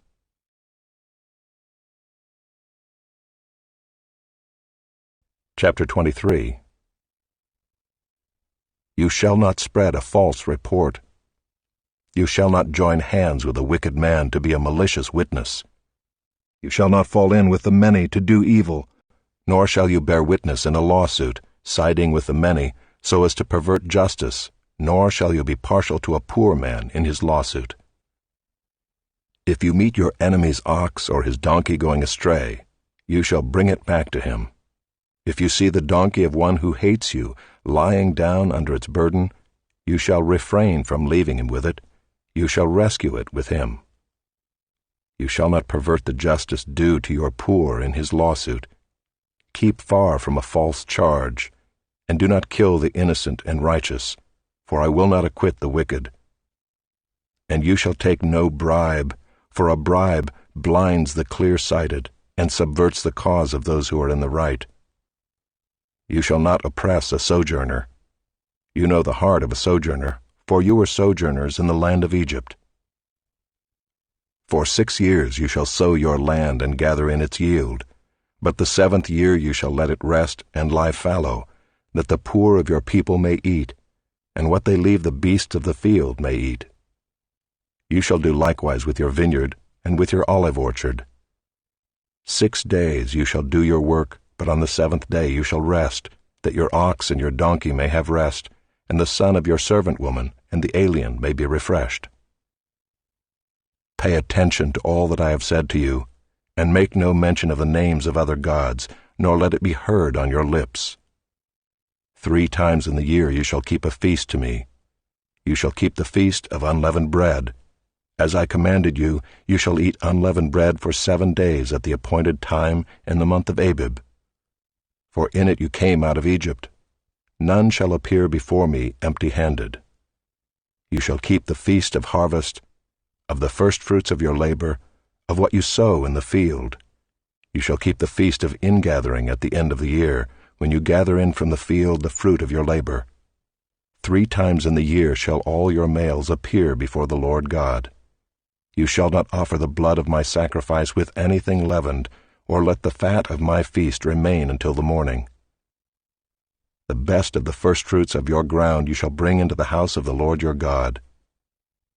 You shall not boil a young goat in its mother's milk.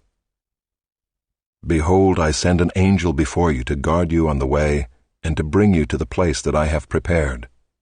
Pay careful attention to him and obey his voice. Do not rebel against him, for he will not pardon your transgression, for my name is in him. But if you carefully obey his voice and do all that I say, then I will be an enemy to your enemies, and an adversary to your adversaries. When my angel goes before you and brings you to the Amorites and the Hittites and the Perizzites and the Canaanites, the Hivites and the Jebusites, and I blot them out, you shall not bow down to their gods, nor serve them, nor do as they do, but you shall utterly overthrow them and break their pillars in pieces. You shall serve the Lord your God, and he will bless your bread and your water, and I will take sickness away from among you. None shall miscarry or be barren in your land. I will fulfill the number of your days. I will send my terror before you, and will throw into confusion all the people against whom you shall come. And I will make all your enemies turn their backs to you. And I will send hornets before you, which shall drive out the Hivites, the Canaanites, and the Hittites from before you. I will not drive them out from before you in 1 year, lest the land become desolate and the wild beasts multiply against you. Little by little I will drive them out from before you, until you have increased and possessed the land. And I will set your border from the Red Sea to the Sea of the Philistines, and from the wilderness to the Euphrates. For I will give the inhabitants of the land into your hand, and you shall drive them out before you. You shall make no covenant with them and their gods. They shall not dwell in your land, lest they make you sin against me.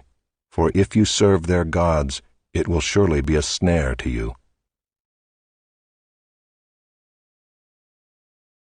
Chapter 24.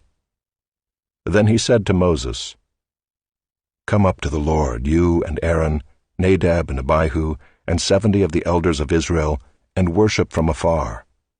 Moses alone shall come near to the Lord, but the others shall not come near, and the people shall not come up with him. Moses came and told the people all the words of the Lord and all the rules. And all the people answered with one voice and said, All the words that the Lord has spoken we will do. And Moses wrote down all the words of the Lord. He rose early in the morning and built an altar at the foot of the mountain, and 12 pillars according to the 12 tribes of Israel. And he sent young men of the people of Israel, who offered burnt offerings and sacrificed peace offerings of oxen to the Lord. And Moses took half of the blood and put it in basins, and half of the blood he threw against the altar. Then he took the book of the covenant and read it in the hearing of the people. And they said, All that the Lord has spoken we will do, and we will be obedient. And Moses took the blood and threw it on the people and said, Behold the blood of the covenant that the Lord has made with you in accordance with all these words. Then Moses and Aaron, Nadab and Abihu, and 70 of the elders of Israel went up, and they saw the God of Israel. There was under his feet as it were a pavement of sapphire stone, like the very heaven for clearness. And he did not lay his hand on the chief men of the people of Israel. They beheld God, and ate and drank. The Lord said to Moses, Come up to me on the mountain and wait there, that I may give you the tablets of stone, with the law and the commandment which I have written for their instruction. So Moses rose with his assistant Joshua, and Moses went up into the mountain of God. And he said to the elders, Wait here for us until we return to you. And behold, Aaron and Hur are with you. Whoever has a dispute, let him go to them. So Moses went up on the mountain, and the cloud covered the mountain. The glory of the Lord dwelt on Mount Sinai, and the cloud covered it 6 days. And on the 7th day he called to Moses out of the midst of the cloud. Now the appearance of the glory of the Lord was like a devouring fire on the top of the mountain in the sight of the people of Israel. Moses entered the cloud and went up on the mountain. And Moses was on the mountain 40 days and 40 nights.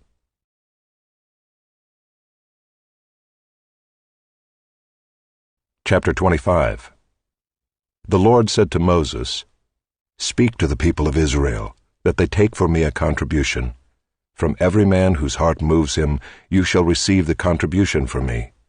And this is the contribution that you shall receive from them: gold, silver, and bronze, blue and purple and scarlet yarns, and fine twined linen, goat's hair, tanned ram skins, goat skins, acacia wood, oil for the lamps, spices for the anointing oil and for the fragrant incense, onyx stones, and stones for setting, for the ephod and for the breastpiece. And let them make me a sanctuary, that I may dwell in their midst, exactly as I show you concerning the pattern of the tabernacle, and of all its furniture, so you shall make it. They shall make an ark of acacia wood. 2 cubits and a half shall be its length, 1 cubit and a half its breadth, and 1 cubit and a half its height. You shall overlay it with pure gold, inside and outside shall you overlay it, and you shall make on it a molding of gold around it. You shall cast 4 rings of gold for it, and put them on its 4 feet, 2 rings on the one side of it, and 2 rings on the other side of it. You shall make poles of acacia wood, and overlay them with gold. And you shall put the poles into the rings on the sides of the ark, to carry the ark by them. The poles shall remain in the rings of the ark, they shall not be taken from it. And you shall put into the ark the testimony that I shall give you. You shall make a mercy seat of pure gold. 2 cubits and a half shall be its length, and 1 cubit and a half its breadth. And you shall make 2 cherubim of gold, of hammered work shall you make them, on the 2 ends of the mercy seat. Make 1 cherub on the one end, and 1 cherub on the other end. Of one piece with the mercy seat shall you make the cherubim on its 2 ends. The cherubim shall spread out their wings above, overshadowing the mercy seat with their wings, their faces one to another. Toward the mercy seat shall the faces of the cherubim be. And you shall put the mercy seat on the top of the ark, and in the ark you shall put the testimony that I shall give you. There I will meet with you, and from above the mercy seat, from between the 2 cherubim that are on the ark of the testimony, I will speak with you about all that I will give you in commandment for the people of Israel. You shall make a table of acacia wood. 2 cubits shall be its length, 1 cubit its breadth, and 1 cubit and a half its height. You shall overlay it with pure gold, and make a molding of gold around it. And you shall make a rim around it, a handbreadth wide, and a molding of gold around the rim. And you shall make for it 4 rings of gold, and fasten the rings to the 4 corners at its 4 legs. Close to the frame the rings shall lie, as holders for the poles to carry the table. You shall make the poles of acacia wood, and overlay them with gold, and the table shall be carried with these. And you shall make its plates and dishes for incense, and its flagons and bowls with which to pour drink offerings. You shall make them of pure gold. And you shall set the bread of the presence on the table before me regularly. You shall make a lampstand of pure gold. The lampstand shall be made of hammered work. Its base, its stem, its cups, its calices, and its flowers shall be of one piece with it. And there shall be 6 branches going out of its sides, 3 branches of the lampstand out of one side of it, and 3 branches of the lampstand out of the other side of it. 3 cups made like almond blossoms, each with calyx and flower, on one branch, and 3 cups made like almond blossoms, each with calyx and flower, on the other branch. So for the 6 branches going out of the lampstand. And on the lampstand itself there shall be 4 cups made like almond blossoms, with their calices and flowers, and a calyx of one piece with it under each pair of the 6 branches going out from the lampstand.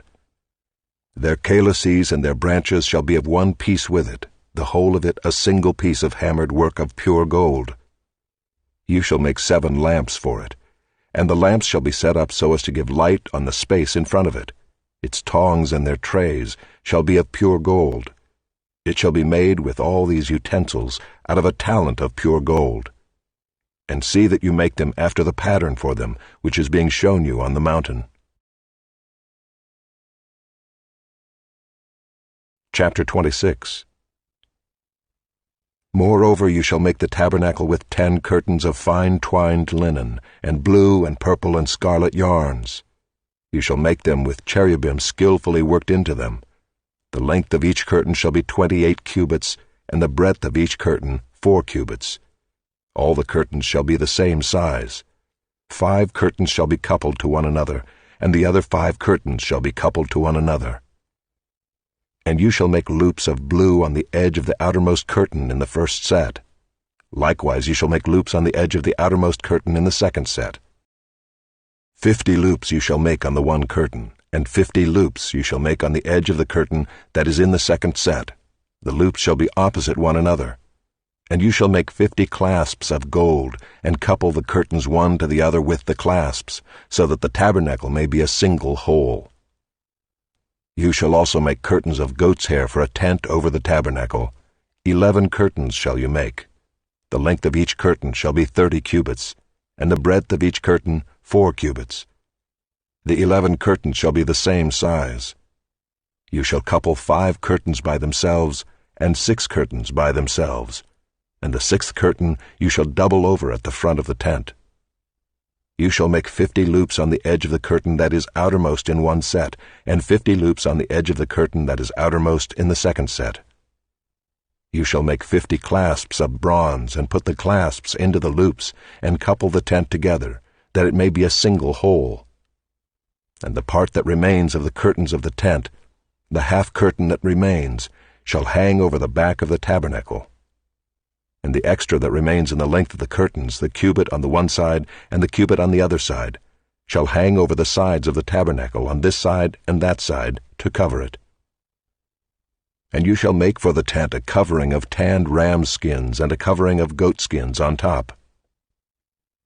You shall make upright frames for the tabernacle of acacia wood. 10 cubits shall be the length of a frame, and 1.5 cubits the breadth of each frame. There shall be 2 tenons in each frame for fitting together. So shall you do for all the frames of the tabernacle.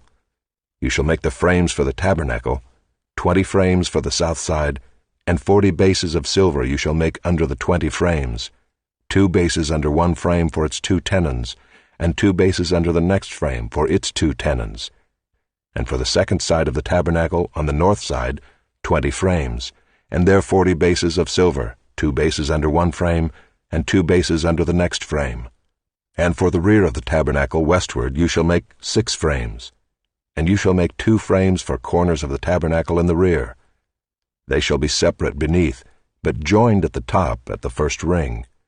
Thus shall it be with both of them. They shall form the 2 corners. And there shall be 8 frames with their bases of silver, 16 bases, 2 bases under one frame, and 2 bases under another frame.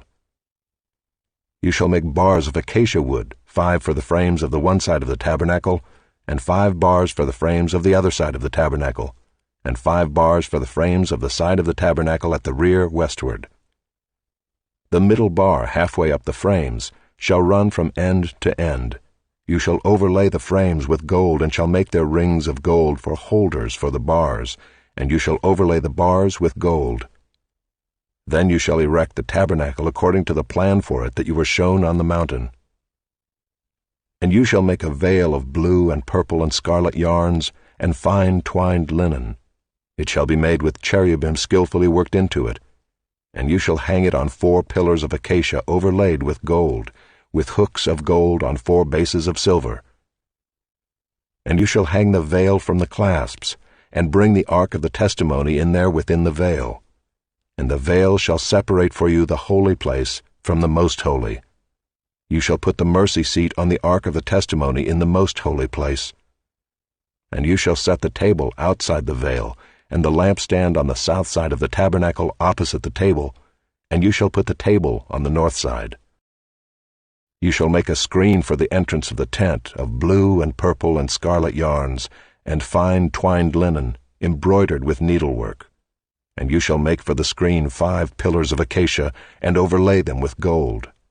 Their hooks shall be of gold, and you shall cast 5 bases of bronze for them. Chapter 27. You shall make the altar of acacia wood, 5 cubits long, and 5 cubits broad. The altar shall be square, and its height shall be 3 cubits. And you shall make horns for it on its 4 corners. Its horns shall be of one piece with it, and you shall overlay it with bronze. You shall make pots for it to receive its ashes, and shovels and basins and forks and fire pans. You shall make all its utensils of bronze. You shall also make for it a grating, a network of bronze, and on the net you shall make 4 bronze rings at its 4 corners. And you shall set it under the ledge of the altar, so that the net extends halfway down the altar. And you shall make poles for the altar, poles of acacia wood, and overlay them with bronze. And the poles shall be put through the rings, so that the poles are on the 2 sides of the altar when it is carried. You shall make it hollow with boards. As it has been shown you on the mountain, so shall it be made. You shall make the court of the tabernacle. On the south side the court shall have hangings of fine twined linen, 100 cubits long for one side. Its 20 pillars and their 20 bases shall be of bronze, but the hooks of the pillars and their fillets shall be of silver. And likewise for its length on the north side, there shall be hangings 100 cubits long, its pillars 20, and their bases 20, of bronze, but the hooks of the pillars and their fillets shall be of silver. And for the breadth of the court on the west side there shall be hangings for 50 cubits, with 10 pillars and 10 bases. The breadth of the court on the front to the east shall be 50 cubits. The hangings for the one side of the gate shall be 15 cubits, with their 3 pillars and 3 bases. On the other side the hangings shall be 15 cubits, with their 3 pillars and 3 bases. For the gate of the court there shall be a screen 20 cubits long of blue and purple and scarlet yarns, and fine twined linen, embroidered with needlework. It shall have 4 pillars, and with them 4 bases. All the pillars around the court shall be filleted with silver. Their hooks shall be of silver, and their bases of bronze. The length of the court shall be 100 cubits, the breadth 50, and the height 5 cubits, with hangings of fine twined linen, and bases of bronze. All the utensils of the tabernacle for every use, and all its pegs and all the pegs of the court, shall be of bronze. You shall command the people of Israel that they bring to you pure beaten olive oil for the light, that a lamp may regularly be set up to burn. In the tent of meeting outside the veil that is before the testimony, Aaron and his sons shall tend it from evening to morning before the Lord. It shall be a statute forever to be observed throughout their generations by the people of Israel. Chapter 28. Then bring near to you Aaron your brother and his sons with him from among the people of Israel, to serve me as priests, Aaron and Aaron's sons, Nadab and Abihu, Eleazar and Ithamar. And you shall make holy garments for Aaron your brother, for glory and for beauty. You shall speak to all the skillful, whom I have filled with a spirit of skill, that they make Aaron's garments to consecrate him for my priesthood. These are the garments that they shall make: a breastpiece, an ephod, a robe, a coat of checker work, a turban, and a sash. They shall make holy garments for Aaron your brother and his sons to serve me as priests. They shall receive gold, blue, and purple, and scarlet yarns, and fine twined linen. And they shall make the ephod of gold, of blue, and purple, and scarlet yarns, and of fine twined linen, skillfully worked. It shall have 2 shoulder pieces attached to its 2 edges, so that it may be joined together. And the skillfully woven band on it shall be made like it, and be of one piece with it, of gold, blue, and purple, and scarlet yarns, and fine twined linen. You shall take 2 onyx stones, and engrave on them the names of the sons of Israel, 6 of their names on the one stone, and the names of the remaining 6 on the other stone, in the order of their birth.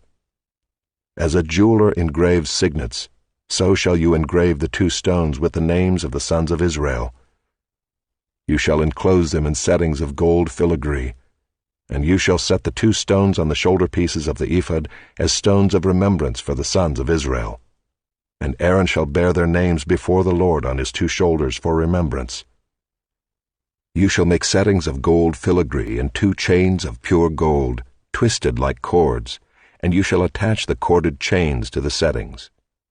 You shall make a breastpiece of judgment in skilled work. In the style of the ephod you shall make it, of gold, blue, and purple, and scarlet yarns, and fine twined linen shall you make it. It shall be square and doubled, a span its length, and a span its breadth. You shall set in it 4 rows of stones. A row of sardius, topaz, and carbuncle shall be the first row, and the second row an emerald, a sapphire, and a diamond, and the third row a jacinth, an agate, and an amethyst, and the 4th row a beryl, an onyx, and a jasper. They shall be set in gold filigree. There shall be 12 stones with their names according to the names of the sons of Israel. They shall be like signets, each engraved with its name for the 12 tribes. You shall make for the breastpiece twisted chains like cords of pure gold. And you shall make for the breastpiece 2 rings of gold, and put the 2 rings on the 2 edges of the breastpiece. And you shall put the 2 cords of gold in the 2 rings at the edges of the breastpiece. The 2 ends of the 2 cords you shall attach to the 2 settings of filigree, and so attach it in front to the shoulder pieces of the ephod. You shall make 2 rings of gold, and put them at the 2 ends of the breastpiece, on its inside edge next to the ephod. And you shall make 2 rings of gold, and attach them in front to the lower part of the 2 shoulder pieces of the ephod, at its seam above the skillfully woven band of the ephod. And they shall bind the breastpiece by its rings to the rings of the ephod with a lace of blue, so that it may lie on the skillfully woven band of the ephod, so that the breastpiece shall not come loose from the ephod. So Aaron shall bear the names of the sons of Israel in the breastpiece of judgment on his heart, when he goes into the holy place, to bring them to regular remembrance before the Lord. And in the breastpiece of judgment you shall put the Urim and the Thummim, and they shall be on Aaron's heart when he goes in before the Lord. Thus Aaron shall bear the judgment of the people of Israel on his heart before the Lord regularly. You shall make the robe of the ephod all of blue. It shall have an opening for the head in the middle of it, with a woven binding around the opening, like the opening in a garment, so that it may not tear. On its hem you shall make pomegranates of blue and purple and scarlet yarns, around its hem with bells of gold between them, a golden bell and a pomegranate, a golden bell and a pomegranate, around the hem of the robe. And it shall be on Aaron when he ministers, and its sound shall be heard when he goes into the holy place before the Lord, and when he comes out, so that he does not die. You shall make a plate of pure gold, and engrave on it, like the engraving of a signet, Holy to the Lord. And you shall fasten it on the turban by a cord of blue. It shall be on the front of the turban. It shall be on Aaron's forehead, and Aaron shall bear any guilt from the holy things that the people of Israel consecrate as their holy gifts. It shall regularly be on his forehead, that they may be accepted before the Lord. You shall weave the coat in checker work of fine linen, and you shall make a turban of fine linen, and you shall make a sash embroidered with needlework. For Aaron's sons you shall make coats and sashes and caps. You shall make them for glory and beauty. And you shall put them on Aaron your brother and on his sons with him, and shall anoint them and ordain them and consecrate them, that they may serve me as priests. You shall make for them linen undergarments to cover their naked flesh. They shall reach from the hips to the thighs, and they shall be on Aaron and on his sons when they go into the tent of meeting, or when they come near the altar to minister in the holy place, lest they bear guilt and die. This shall be a statute forever for him and for his offspring after him.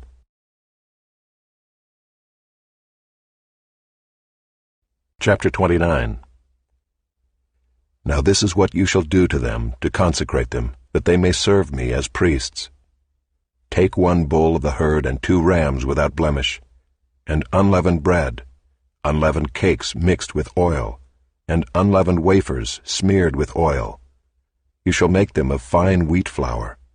You shall put them in 1 basket, and bring them in the basket, and bring the bull and the 2 rams. You shall bring Aaron and his sons to the entrance of the tent of meeting, and wash them with water. Then you shall take the garments, and put on Aaron the coat and the robe of the ephod, and the ephod and the breastpiece, and gird him with the skillfully woven band of the ephod. And you shall set the turban on his head, and put the holy crown on the turban. You shall take the anointing oil, and pour it on his head, and anoint him. Then you shall bring his sons, and put coats on them, and you shall gird Aaron and his sons with sashes, and bind caps on them. And the priesthood shall be theirs by a statute forever. Thus you shall ordain Aaron and his sons. Then you shall bring the bull before the tent of meeting. Aaron and his sons shall lay their hands on the head of the bull. Then you shall kill the bull before the Lord at the entrance of the tent of meeting, and shall take part of the blood of the bull, and put it on the horns of the altar with your finger, and the rest of the blood you shall pour out at the base of the altar. And you shall take all the fat that covers the entrails, and the long lobe of the liver, and the 2 kidneys with the fat that is on them, and burn them on the altar. But the flesh of the bull and its skin and its dung you shall burn with fire outside the camp. It is a sin offering. Then you shall take 1 of the rams, and Aaron and his sons shall lay their hands on the head of the ram, and you shall kill the ram, and shall take its blood and throw it against the sides of the altar. Then you shall cut the ram into pieces, and wash its entrails and its legs, and put them with its pieces and its head, and burn the whole ram on the altar. It is a burnt offering to the Lord. It is a pleasing aroma, a food offering to the Lord. You shall take the other ram, and Aaron and his sons shall lay their hands on the head of the ram. And you shall kill the ram and take part of its blood and put it on the tip of the right ear of Aaron, and on the tips of the right ears of his sons, and on the thumbs of their right hands, and on the great toes of their right feet, and throw the rest of the blood against the sides of the altar. Then you shall take part of the blood that is on the altar and of the anointing oil, and sprinkle it on Aaron and his garments, and on his sons garments with him. He and his garments shall be holy, and his sons garments with him.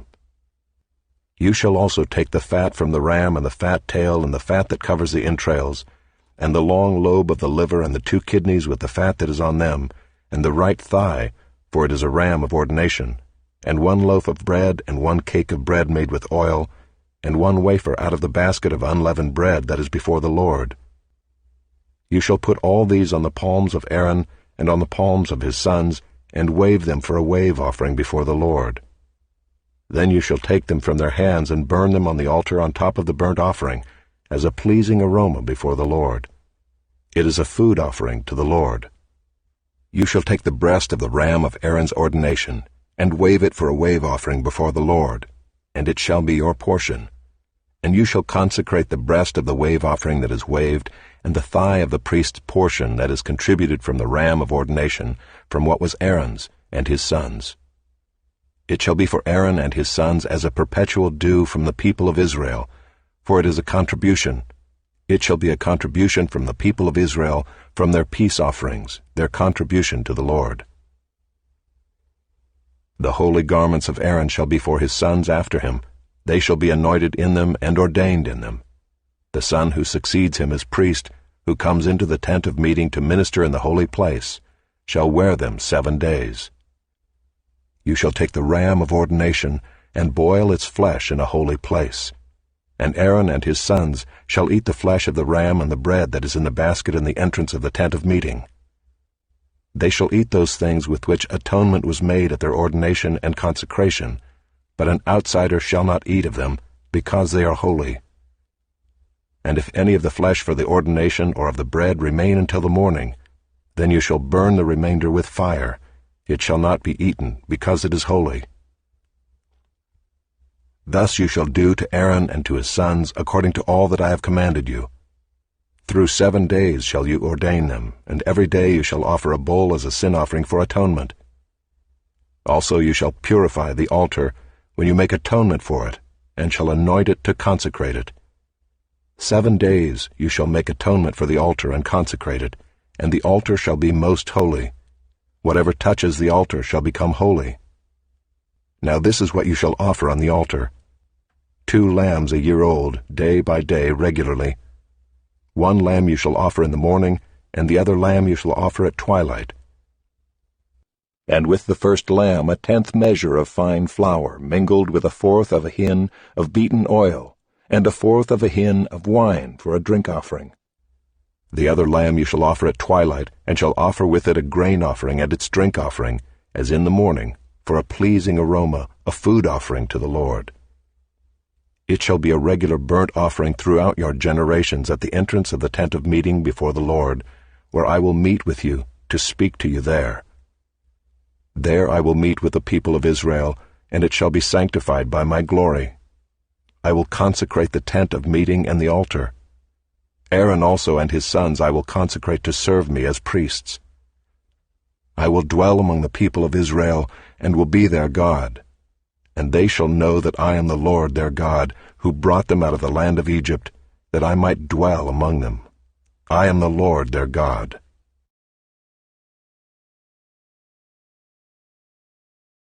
Chapter 30. You shall make an altar on which to burn incense. You shall make it of acacia wood. 1 cubit shall be its length, and 1 cubit its breadth. It shall be square, and 2 cubits shall be its height. Its horns shall be of 1 piece with it. You shall overlay it with pure gold, its top and around its sides and its horns. And you shall make a molding of gold around it. And you shall make 2 golden rings for it. Under its molding on 2 opposite sides of it you shall make them, and they shall be holders for poles with which to carry it. You shall make the poles of acacia wood and overlay them with gold. And you shall put it in front of the veil that is above the ark of the testimony, in front of the mercy seat that is above the testimony, where I will meet with you. And Aaron shall burn fragrant incense on it.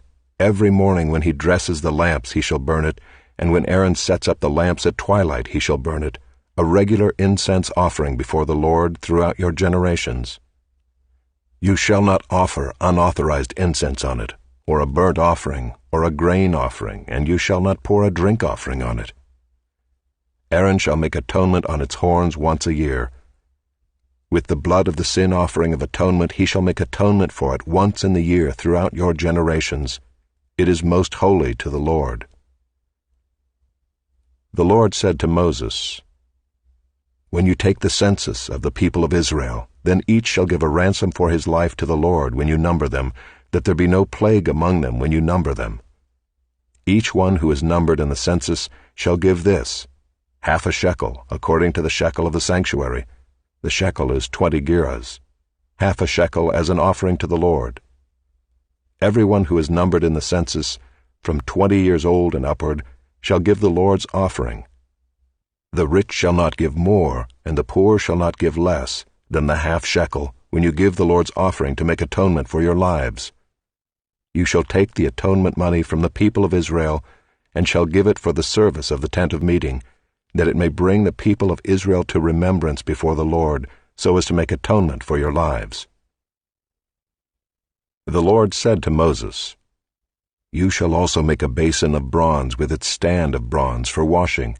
You shall put it between the tent of meeting and the altar, and you shall put water in it, with which Aaron and his sons shall wash their hands and their feet.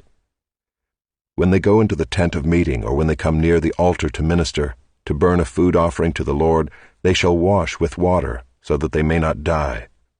They shall wash their hands and their feet, so that they may not die. It shall be a statute forever to them, even to him and to his offspring throughout their generations.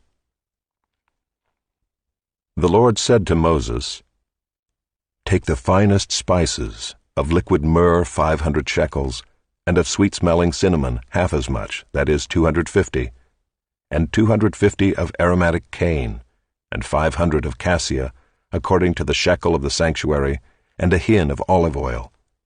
And you shall make of these a sacred anointing oil blended as by the perfumer. It shall be a holy anointing oil. With it you shall anoint the tent of meeting and the ark of the testimony, and the table and all its utensils, and the lampstand and its utensils, and the altar of incense, and the altar of burnt offering with all its utensils, and the basin and its stand. You shall consecrate them, that they may be most holy. Whatever touches them will become holy. You shall anoint Aaron and his sons, and consecrate them, that they may serve me as priests. And you shall say to the people of Israel, This shall be my holy anointing oil throughout your generations. It shall not be poured on the body of an ordinary person, and you shall make no other like it in composition. It is holy, and it shall be holy to you. Whoever compounds any like it, or whoever puts any of it on an outsider, shall be cut off from his people. The Lord said to Moses, Take sweet spices, stacte and onycha and galbanum, sweet spices with pure frankincense, of each there shall be an equal part, and make an incense blended as by the perfumer, seasoned with salt, pure and holy. You shall beat some of it very small, and put part of it before the testimony in the tent of meeting, where I shall meet with you. It shall be most holy for you. And the incense that you shall make according to its composition you shall not make for yourselves. It shall be for you holy to the Lord. Whoever makes any like it to use as perfume shall be cut off from his people. Chapter 31. The Lord said to Moses, See, I have called by name Bezalel the son of Uri, son of Hur, of the tribe of Judah, and I have filled him with the Spirit of God, with ability and intelligence, with knowledge and all craftsmanship, to devise artistic designs, to work in gold, silver, and bronze, in cutting stones for setting, and in carving wood, to work in every craft. And behold, I have appointed with him Oholiab, the son of Ahisamach, of the tribe of Dan.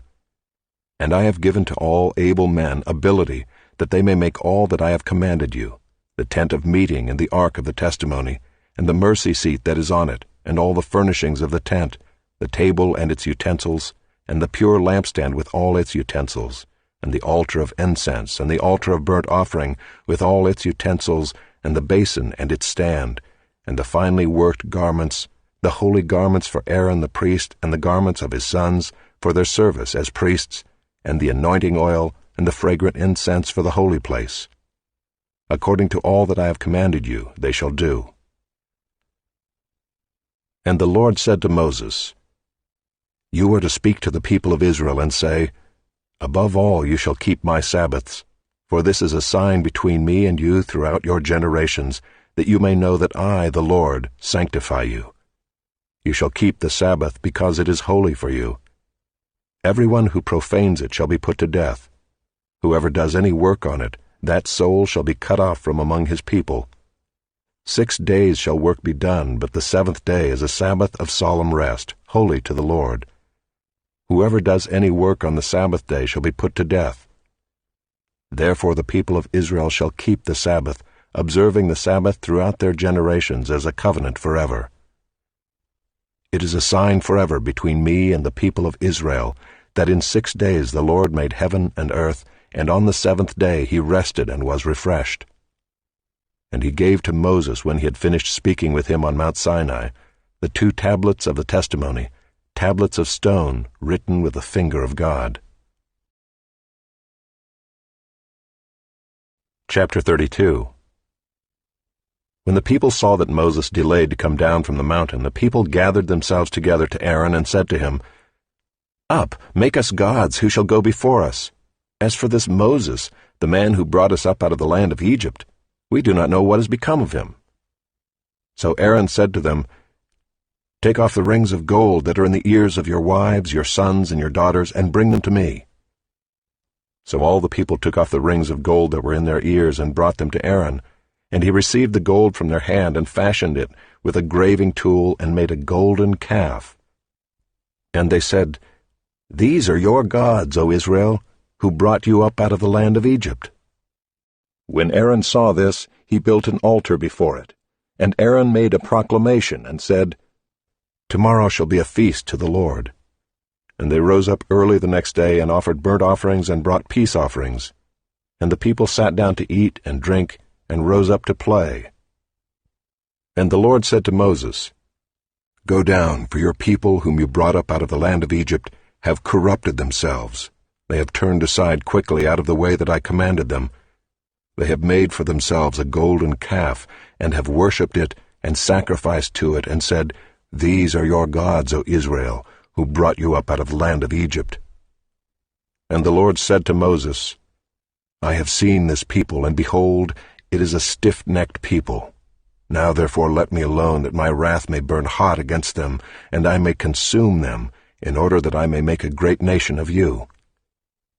But Moses implored the Lord his God, and said, O Lord, why does your wrath burn hot against your people, whom you have brought out of the land of Egypt with great power and with a mighty hand? Why should the Egyptians say, With evil intent did he bring them out, to kill them in the mountains, and to consume them from the face of the earth? Turn from your burning anger, and relent from this disaster against your people. Remember Abraham, Isaac, and Israel your servants, to whom you swore by your own self, and said to them, I will multiply your offspring as the stars of heaven, and all this land that I have promised I will give to your offspring, and they shall inherit it forever. And the Lord relented from the disaster that he had spoken of bringing on his people. Then Moses turned and went down from the mountain with the 2 tablets of the testimony in his hand, tablets that were written on both sides. On the front and on the back they were written. The tablets were the work of God, and the writing was the writing of God, engraved on the tablets. When Joshua heard the noise of the people as they shouted, he said to Moses, There is a noise of war in the camp. But he said, It is not the sound of shouting for victory, or the sound of the cry of defeat, but the sound of singing that I hear. And as soon as he came near the camp and saw the calf and the dancing, Moses' anger burned hot, and he threw the tablets out of his hands and broke them at the foot of the mountain. He took the calf that they had made and burned it with fire and ground it to powder and scattered it on the water and made the people of Israel drink it. And Moses said to Aaron, "What did this people do to you that you have brought such a great sin upon them?" And Aaron said, "Let not the anger of my Lord burn hot. You know the people, that they are set on evil. For they said to me, 'Make us gods who shall go before us.' As for this Moses, the man who brought us up out of the land of Egypt, we do not know what has become of him. So I said to them, 'Let any who have gold take it off.' So they gave it to me, and I threw it into the fire, and out came this calf." And when Moses saw that the people had broken loose, for Aaron had let them break loose, to the derision of their enemies, then Moses stood in the gate of the camp and said, "Who is on the Lord's side? Come to me." And all the sons of Levi gathered round him, and he said to them, "Thus says the Lord God of Israel, Put your sword on your side, each of you, and go to and fro from gate to gate throughout the camp, and each of you kill his brother and his companion and his neighbor." And the sons of Levi did according to the word of Moses. And that day about 3,000 men of the people fell. And Moses said, "Today you have been ordained for the service of the Lord, each one at the cost of his son and of his brother, so that he might bestow a blessing upon you this day." The next day Moses said to the people, "You have sinned a great sin, and now I will go up to the Lord. Perhaps I can make atonement for your sin." So Moses returned to the Lord and said, "Alas, this people has sinned a great sin. They have made for themselves gods of gold. But now, if you will, forgive their sin, but if not, please blot me out of your book that you have written." But the Lord said to Moses, "Whoever has sinned against me I will blot out of my book. But now go, lead the people to the place about which I have spoken to you. Behold, my angel shall go before you. Nevertheless, in the day when I visit, I will visit their sin upon them." Then the Lord sent a plague on the people, because they made the calf, the one that Aaron made. Chapter 33. The Lord said to Moses, "Depart, go up from here, you and the people whom you have brought up out of the land of Egypt, to the land of which I swore to Abraham, Isaac, and Jacob, saying, 'To your offspring I will give it.' I will send an angel before you, and I will drive out the Canaanites, the Amorites, the Hittites, the Perizzites, the Hivites, and the Jebusites. Go up to a land flowing with milk and honey. But I will not go up among you, lest I consume you on the way, for you are a stiff-necked people." When the people heard this disastrous word, they mourned, and no one put on his ornaments. For the Lord had said to Moses, "Say to the people of Israel, you are a stiff-necked people. If for a single moment I should go up among you, I would consume you. So now take off your ornaments, that I may know what to do with you." Therefore the people of Israel stripped themselves of their ornaments from Mount Horeb onward. Now Moses used to take the tent and pitch it outside the camp, far off from the camp, and he called it the tent of meeting. And everyone who sought the Lord would go out to the tent of meeting, which was outside the camp. Whenever Moses went out to the tent, all the people would rise up, and each would stand at his tent door and watch Moses until he had gone into the tent.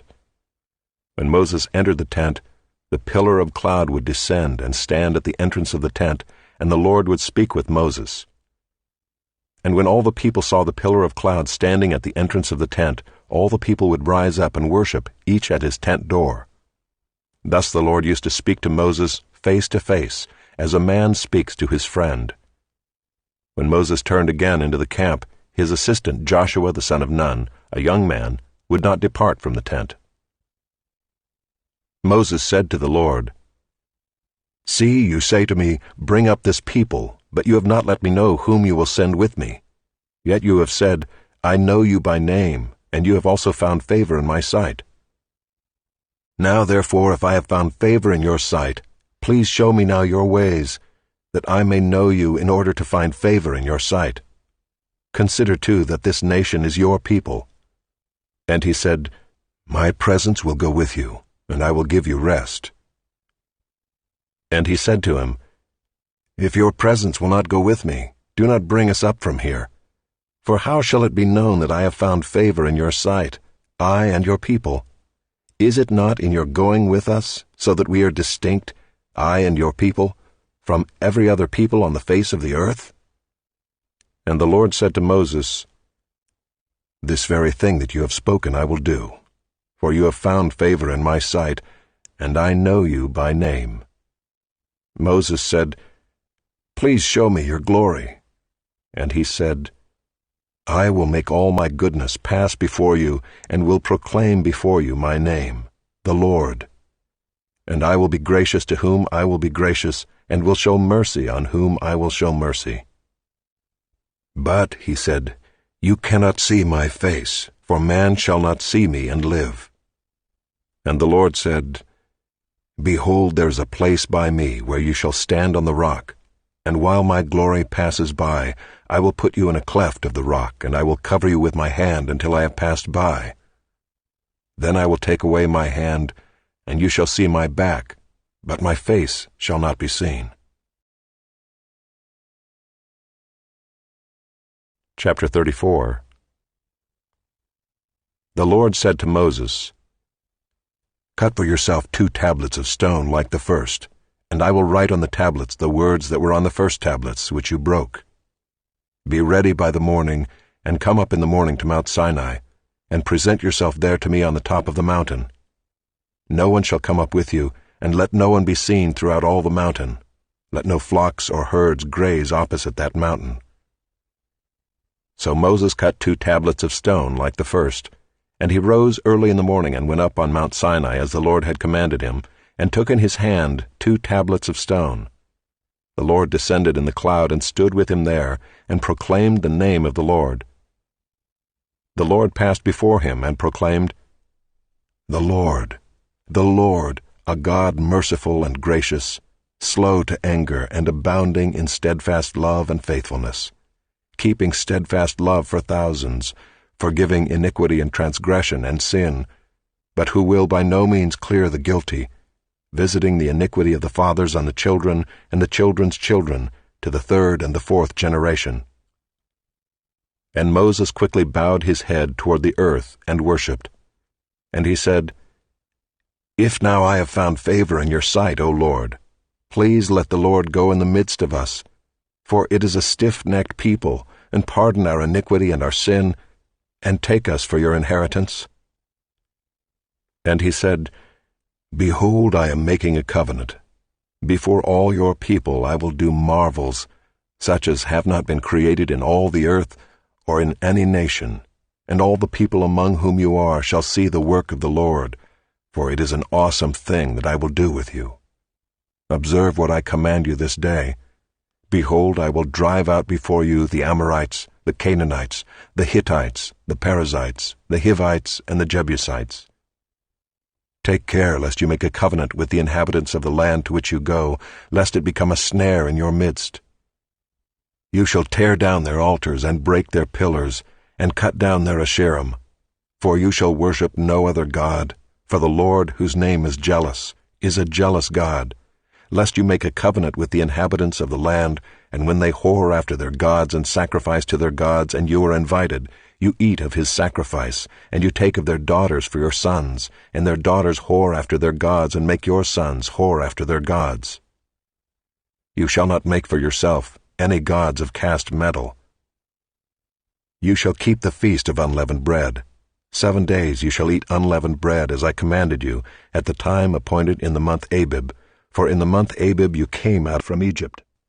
All that open the womb are mine, all your male livestock, the firstborn of cow and sheep. The firstborn of a donkey you shall redeem with a lamb, or if you will not redeem it, you shall break its neck. All the firstborn of your sons you shall redeem, and none shall appear before me empty-handed. 6 days you shall work, but on the 7th day you shall rest. In plowing time and in harvest you shall rest. You shall observe the feast of weeks, the firstfruits of wheat harvest, and the feast of ingathering at the year's end. 3 times in the year shall all your males appear before the Lord God, the God of Israel. For I will cast out nations before you, and enlarge your borders. No one shall covet your land when you go up to appear before the Lord your God 3 times in the year. You shall not offer the blood of my sacrifice with anything leavened, or let the sacrifice of the feast of the Passover remain until the morning. The best of the firstfruits of your ground you shall bring to the house of the Lord your God. You shall not boil a young goat in its mother's milk. And the Lord said to Moses, Write these words, for in accordance with these words I have made a covenant with you and with Israel. So he was there with the Lord 40 days and 40 nights. He neither ate bread nor drank water, and he wrote on the tablets the words of the covenant, the 10 commandments. When Moses came down from Mount Sinai with the 2 tablets of the testimony in his hand as he came down from the mountain, Moses did not know that the skin of his face shone because he had been talking with God. Aaron and all the people of Israel saw Moses, and behold, the skin of his face shone, and they were afraid to come near him. But Moses called to them, and Aaron and all the leaders of the congregation returned to him, and Moses talked with them. Afterward all the people of Israel came near, and he commanded them all that the Lord had spoken with him in Mount Sinai. And when Moses had finished speaking with them, he put a veil over his face. Whenever Moses went in before the Lord to speak with him, he would remove the veil until he came out. And when he came out and told the people of Israel what he was commanded, the people of Israel would see the face of Moses, that the skin of Moses' face was shining. And Moses would put the veil over his face again until he went in to speak with him.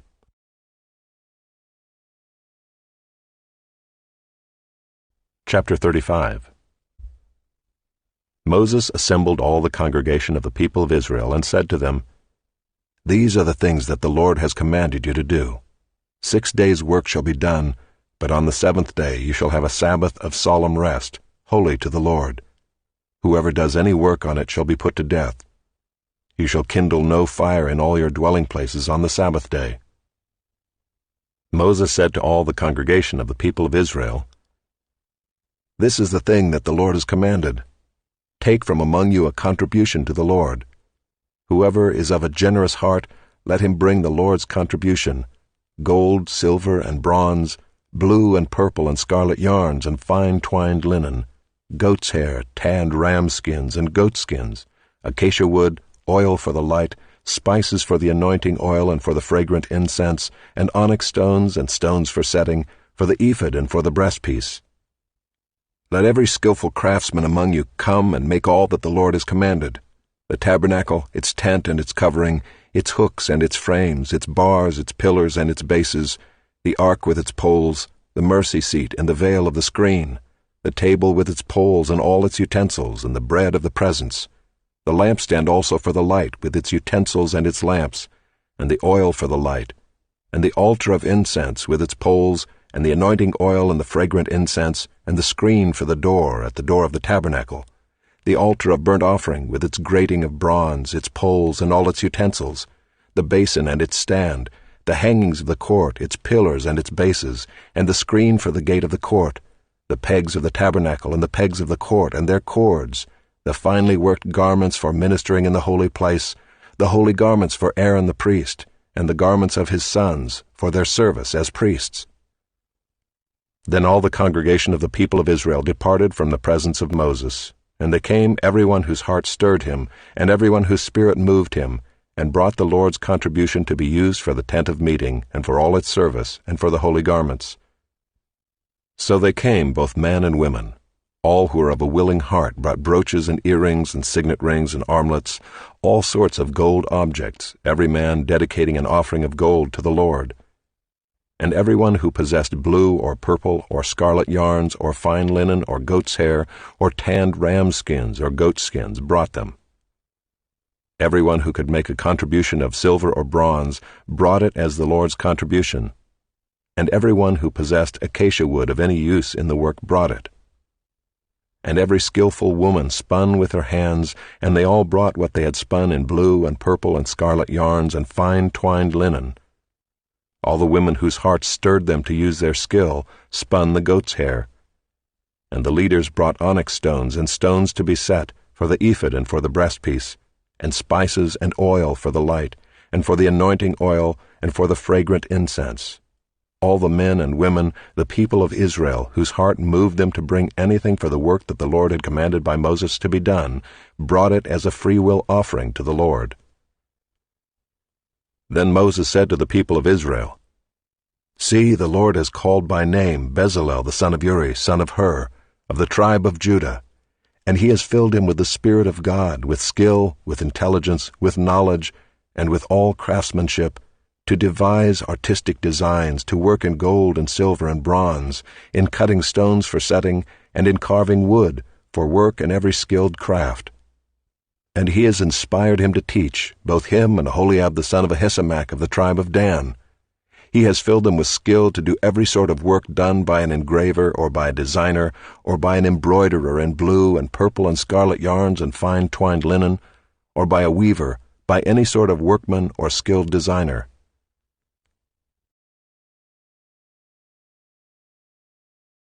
Chapter 36. Bezalel and Oholiab, and every craftsman in whom the Lord has put skill and intelligence to know how to do any work in the construction of the sanctuary, shall work in accordance with all that the Lord has commanded. And Moses called Bezalel and Oholiab and every craftsman in whose mind the Lord had put skill, everyone whose heart stirred him up to come to do the work. And they received from Moses all the contribution that the people of Israel had brought for doing the work on the sanctuary. They still kept bringing him free will offerings every morning, so that all the craftsmen who were doing every sort of task on the sanctuary came, each from the task that he was doing, and said to Moses, "The people bring much more than enough for doing the work that the Lord has commanded us to do." So Moses gave command, and word was proclaimed throughout the camp, "Let no man or woman do anything more for the contribution for the sanctuary." So the people were restrained from bringing, for the material they had was sufficient to do all the work and more. And all the craftsmen among the workmen made the tabernacle with 10 curtains. They were made of fine twined linen and blue and purple and scarlet yarns, with cherubim skillfully worked. The length of each curtain was 28 cubits, and the breadth of each curtain 4 cubits. All the curtains were the same size. He coupled 5 curtains to one another, and the other 5 curtains he coupled to one another. He made loops of blue on the edge of the outermost curtain of the first set. Likewise he made them on the edge of the outermost curtain of the second set. He made 50 loops on the one curtain, and he made 50 loops on the edge of the curtain that was in the second set. The loops were opposite one another. And he made 50 clasps of gold and coupled the curtains one to the other with clasps, so that the tabernacle was a single whole. He also made curtains of goat's hair for a tent over the tabernacle. He made 11 curtains. The length of each curtain was 30 cubits, and the breadth of each curtain 4 cubits. The 11 curtains were the same size. He coupled 5 curtains by themselves, and 6 curtains by themselves.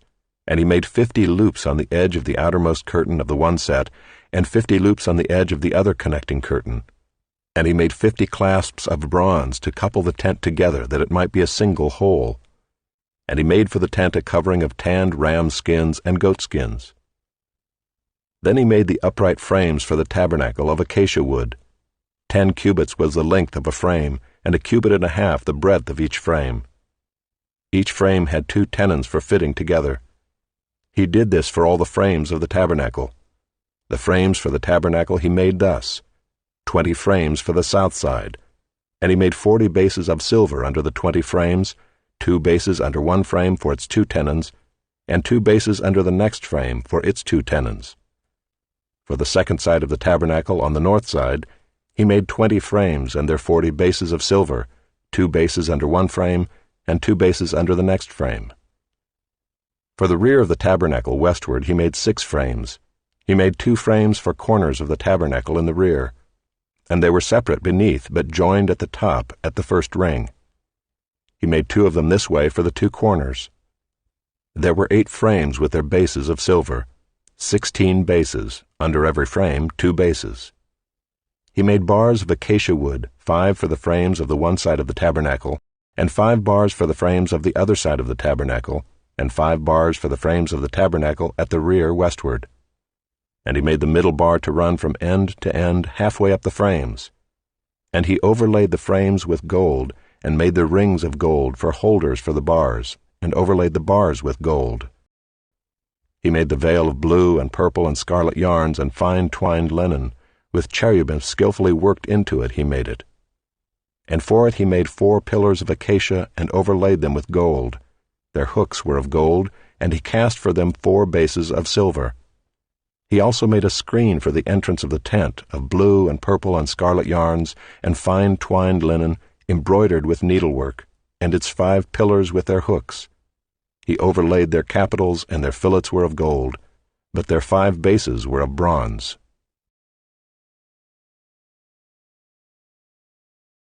Chapter 37. Bezalel made the ark of acacia wood. 2 cubits and a half was its length, 1 cubit and a half its breadth, and 1 cubit and a half its height.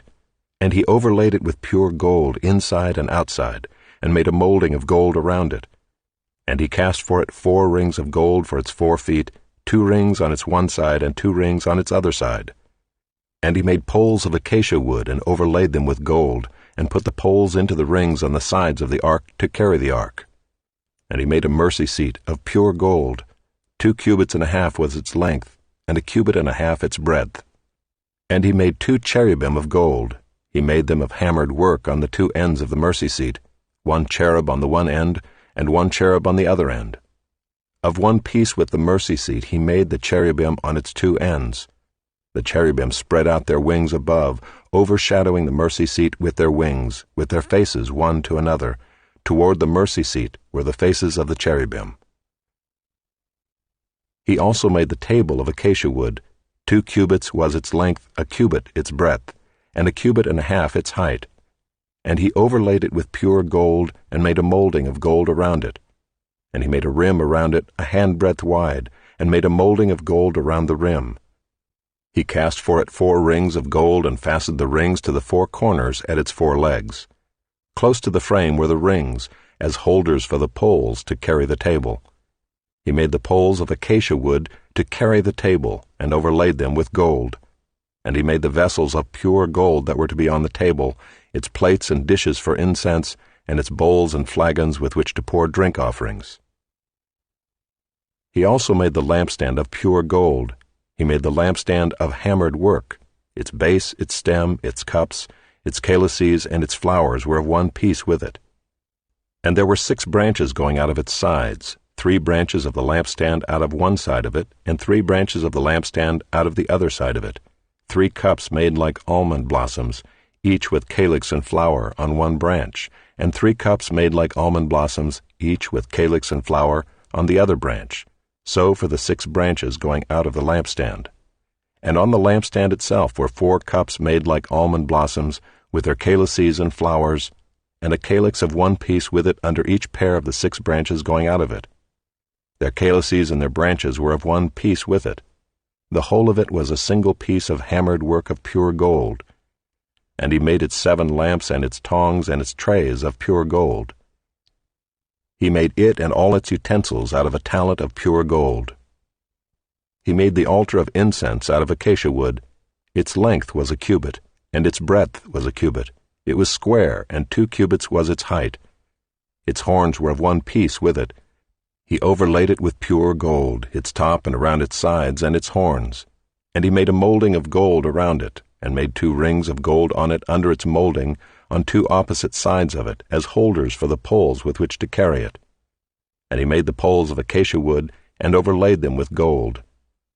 He made the holy anointing oil also, and the pure fragrant incense, blended as by the perfumer.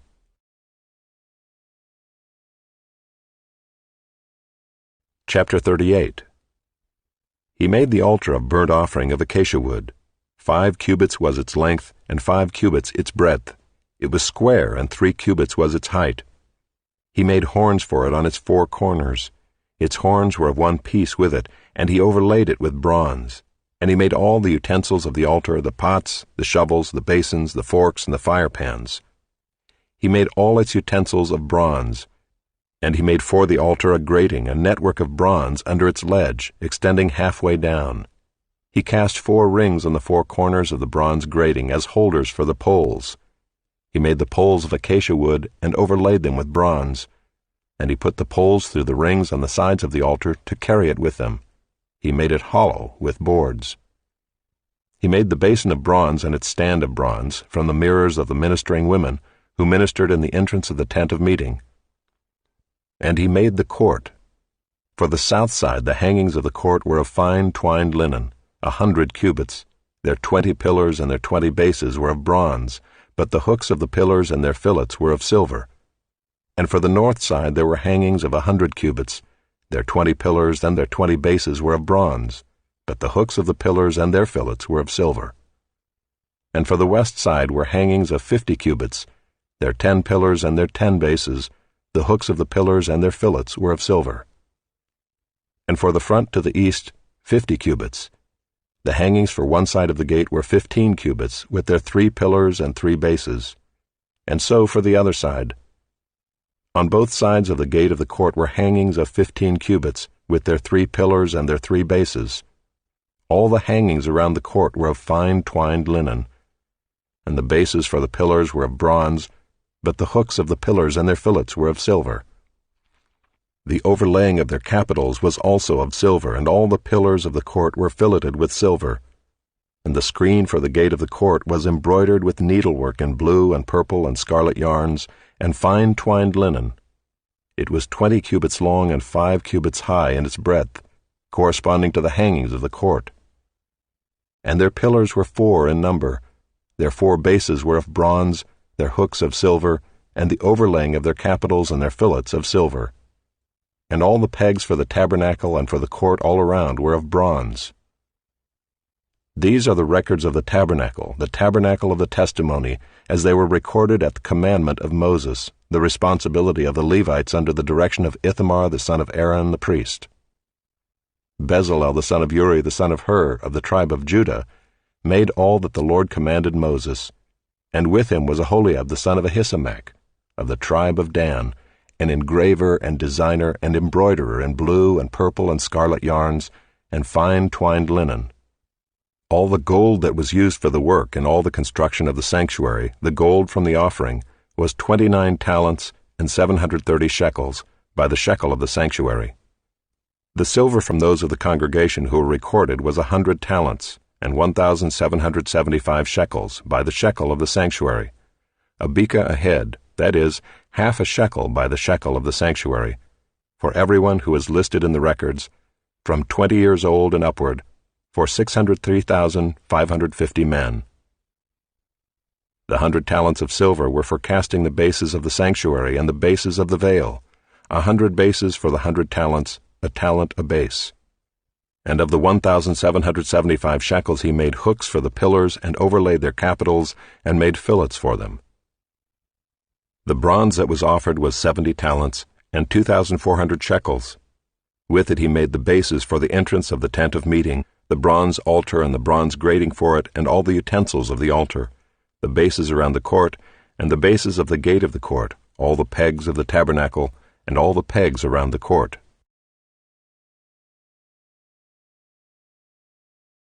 Chapter 39. From the blue and purple and scarlet yarns they made finely woven garments, for ministering in the holy place. They made the holy garments for Aaron, as the Lord had commanded Moses. He made the ephod of gold, blue, and purple and scarlet yarns, and fine twined linen.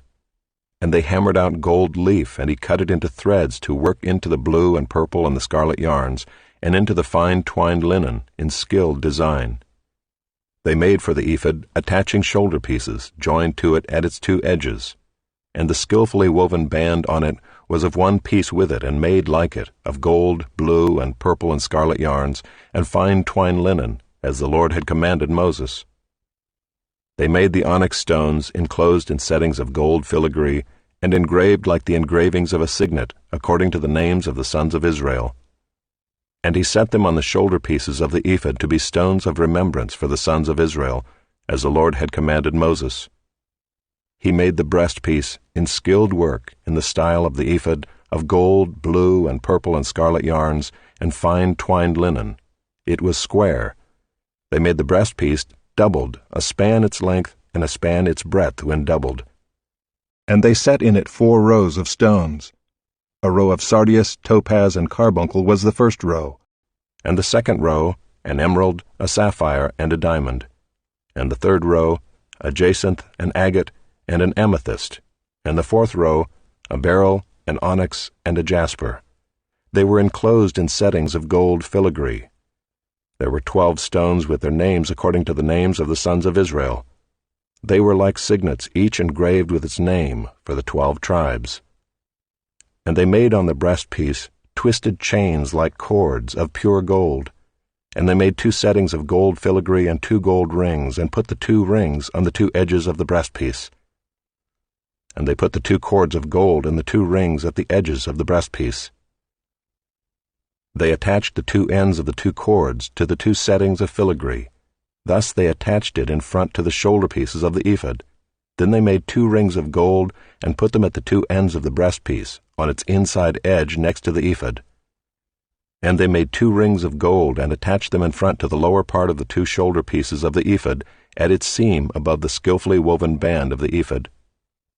And they bound the breastpiece by its rings to the rings of the ephod with a lace of blue, so that it should lie on the skillfully woven band of the ephod, and that the breastpiece should not come loose from the ephod, as the Lord had commanded Moses. He also made the robe of the ephod woven all of blue, and the opening of the robe in it was like the opening in a garment, with a binding around the opening, so that it might not tear. On the hem of the robe they made pomegranates of blue and purple and scarlet yarns, and fine twined linen.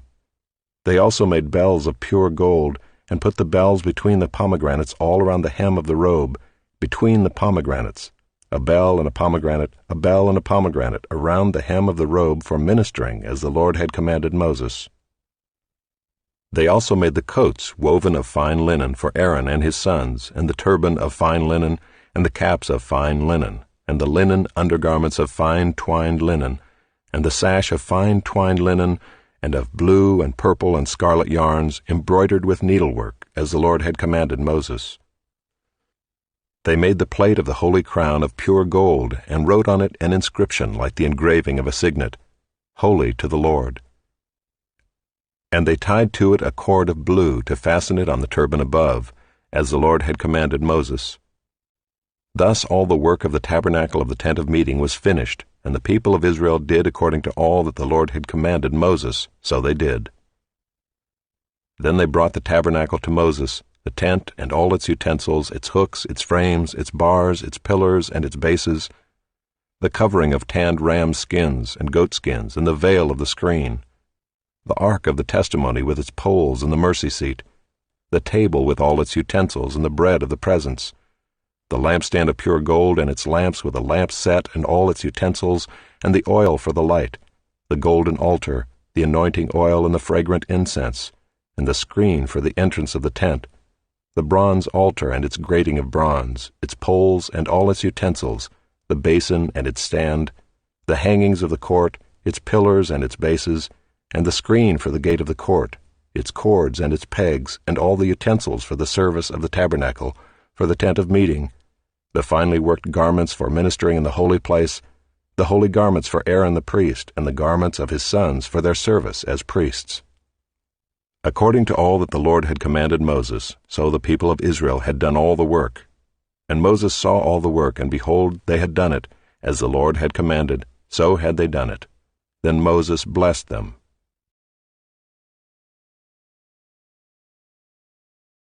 Chapter 40. The Lord spoke to Moses, saying, On the first day of the first month you shall erect the tabernacle of the tent of meeting, and you shall put in it the ark of the testimony, and you shall screen the ark with the veil. And you shall bring in the table and arrange it, and you shall bring in the lampstand and set up its lamps. And you shall put the golden altar for incense before the ark of the testimony, and set up the screen for the door of the tabernacle. You shall set the altar of burnt offering before the door of the tabernacle of the tent of meeting, and place the basin between the tent of meeting and the altar, and put water in it. And you shall set up the court all around, and hang up the screen for the gate of the court. Then you shall take the anointing oil, and anoint the tabernacle and all that is in it, and consecrate it and all its furniture, so that it may become holy. You shall also anoint the altar of burnt offering and all its utensils, and consecrate the altar, so that the altar may become most holy. You shall also anoint the basin and its stand, and consecrate it. Then you shall bring Aaron and his sons to the entrance of the tent of meeting, and shall wash them with water, and put on Aaron the holy garments. And you shall anoint him and consecrate him, that he may serve me as priest. You shall bring his sons also, and put coats on them, and anoint them as you anointed their father, that they may serve me as priests. And their anointing shall admit them to a perpetual priesthood throughout their generations. This Moses did according to all that the Lord had commanded him, so he did. In the 1st month in the 2nd year, on the 1st day of the month, the tabernacle was erected. Moses erected the tabernacle. He laid its bases and set up its frames, and put in its poles, and raised up its pillars. And he spread the tent over the tabernacle, and put the covering of the tent over it, as the Lord had commanded Moses. He took the testimony and put it into the ark, and put the poles on the ark, and set the mercy seat above on the ark. And he brought the ark into the tabernacle, and set up the veil of the screen, and screened the ark of the testimony, as the Lord had commanded Moses. He put the table in the tent of meeting on the north side of the tabernacle, outside the veil, and arranged the bread on it before the Lord, as the Lord had commanded Moses. He put the lampstand in the tent of meeting, opposite the table on the south side of the tabernacle, and set up the lamps before the Lord, as the Lord had commanded Moses. He put the golden altar in the tent of meeting before the veil, and burned fragrant incense on it, as the Lord had commanded Moses. He put in place the screen for the door of the tabernacle, and he set the altar of burnt offering at the entrance of the tabernacle of the tent of meeting, and offered on it the burnt offering and the grain offering, as the Lord had commanded Moses. He set the basin between the tent of meeting and the altar, and put water in it for washing, with which Moses and Aaron and his sons washed their hands and their feet. When they went into the tent of meeting, and when they approached the altar, they washed, as the Lord commanded Moses. And he erected the court around the tabernacle and the altar, and set up the screen at the gate of the court. So Moses finished the work. Then the cloud covered the tent of meeting, and the glory of the Lord filled the tabernacle. And Moses was not able to enter the tent of meeting, because the cloud settled on it, and the glory of the Lord filled the tabernacle. Throughout all their journeys, whenever the cloud was taken up from over the tabernacle, the people of Israel would set out. But if the cloud was not taken up, then they did not set out till the day that it was taken up. For the cloud of the Lord was on the tabernacle by day, and fire was in it by night, in the sight of all the house of Israel throughout all their journeys.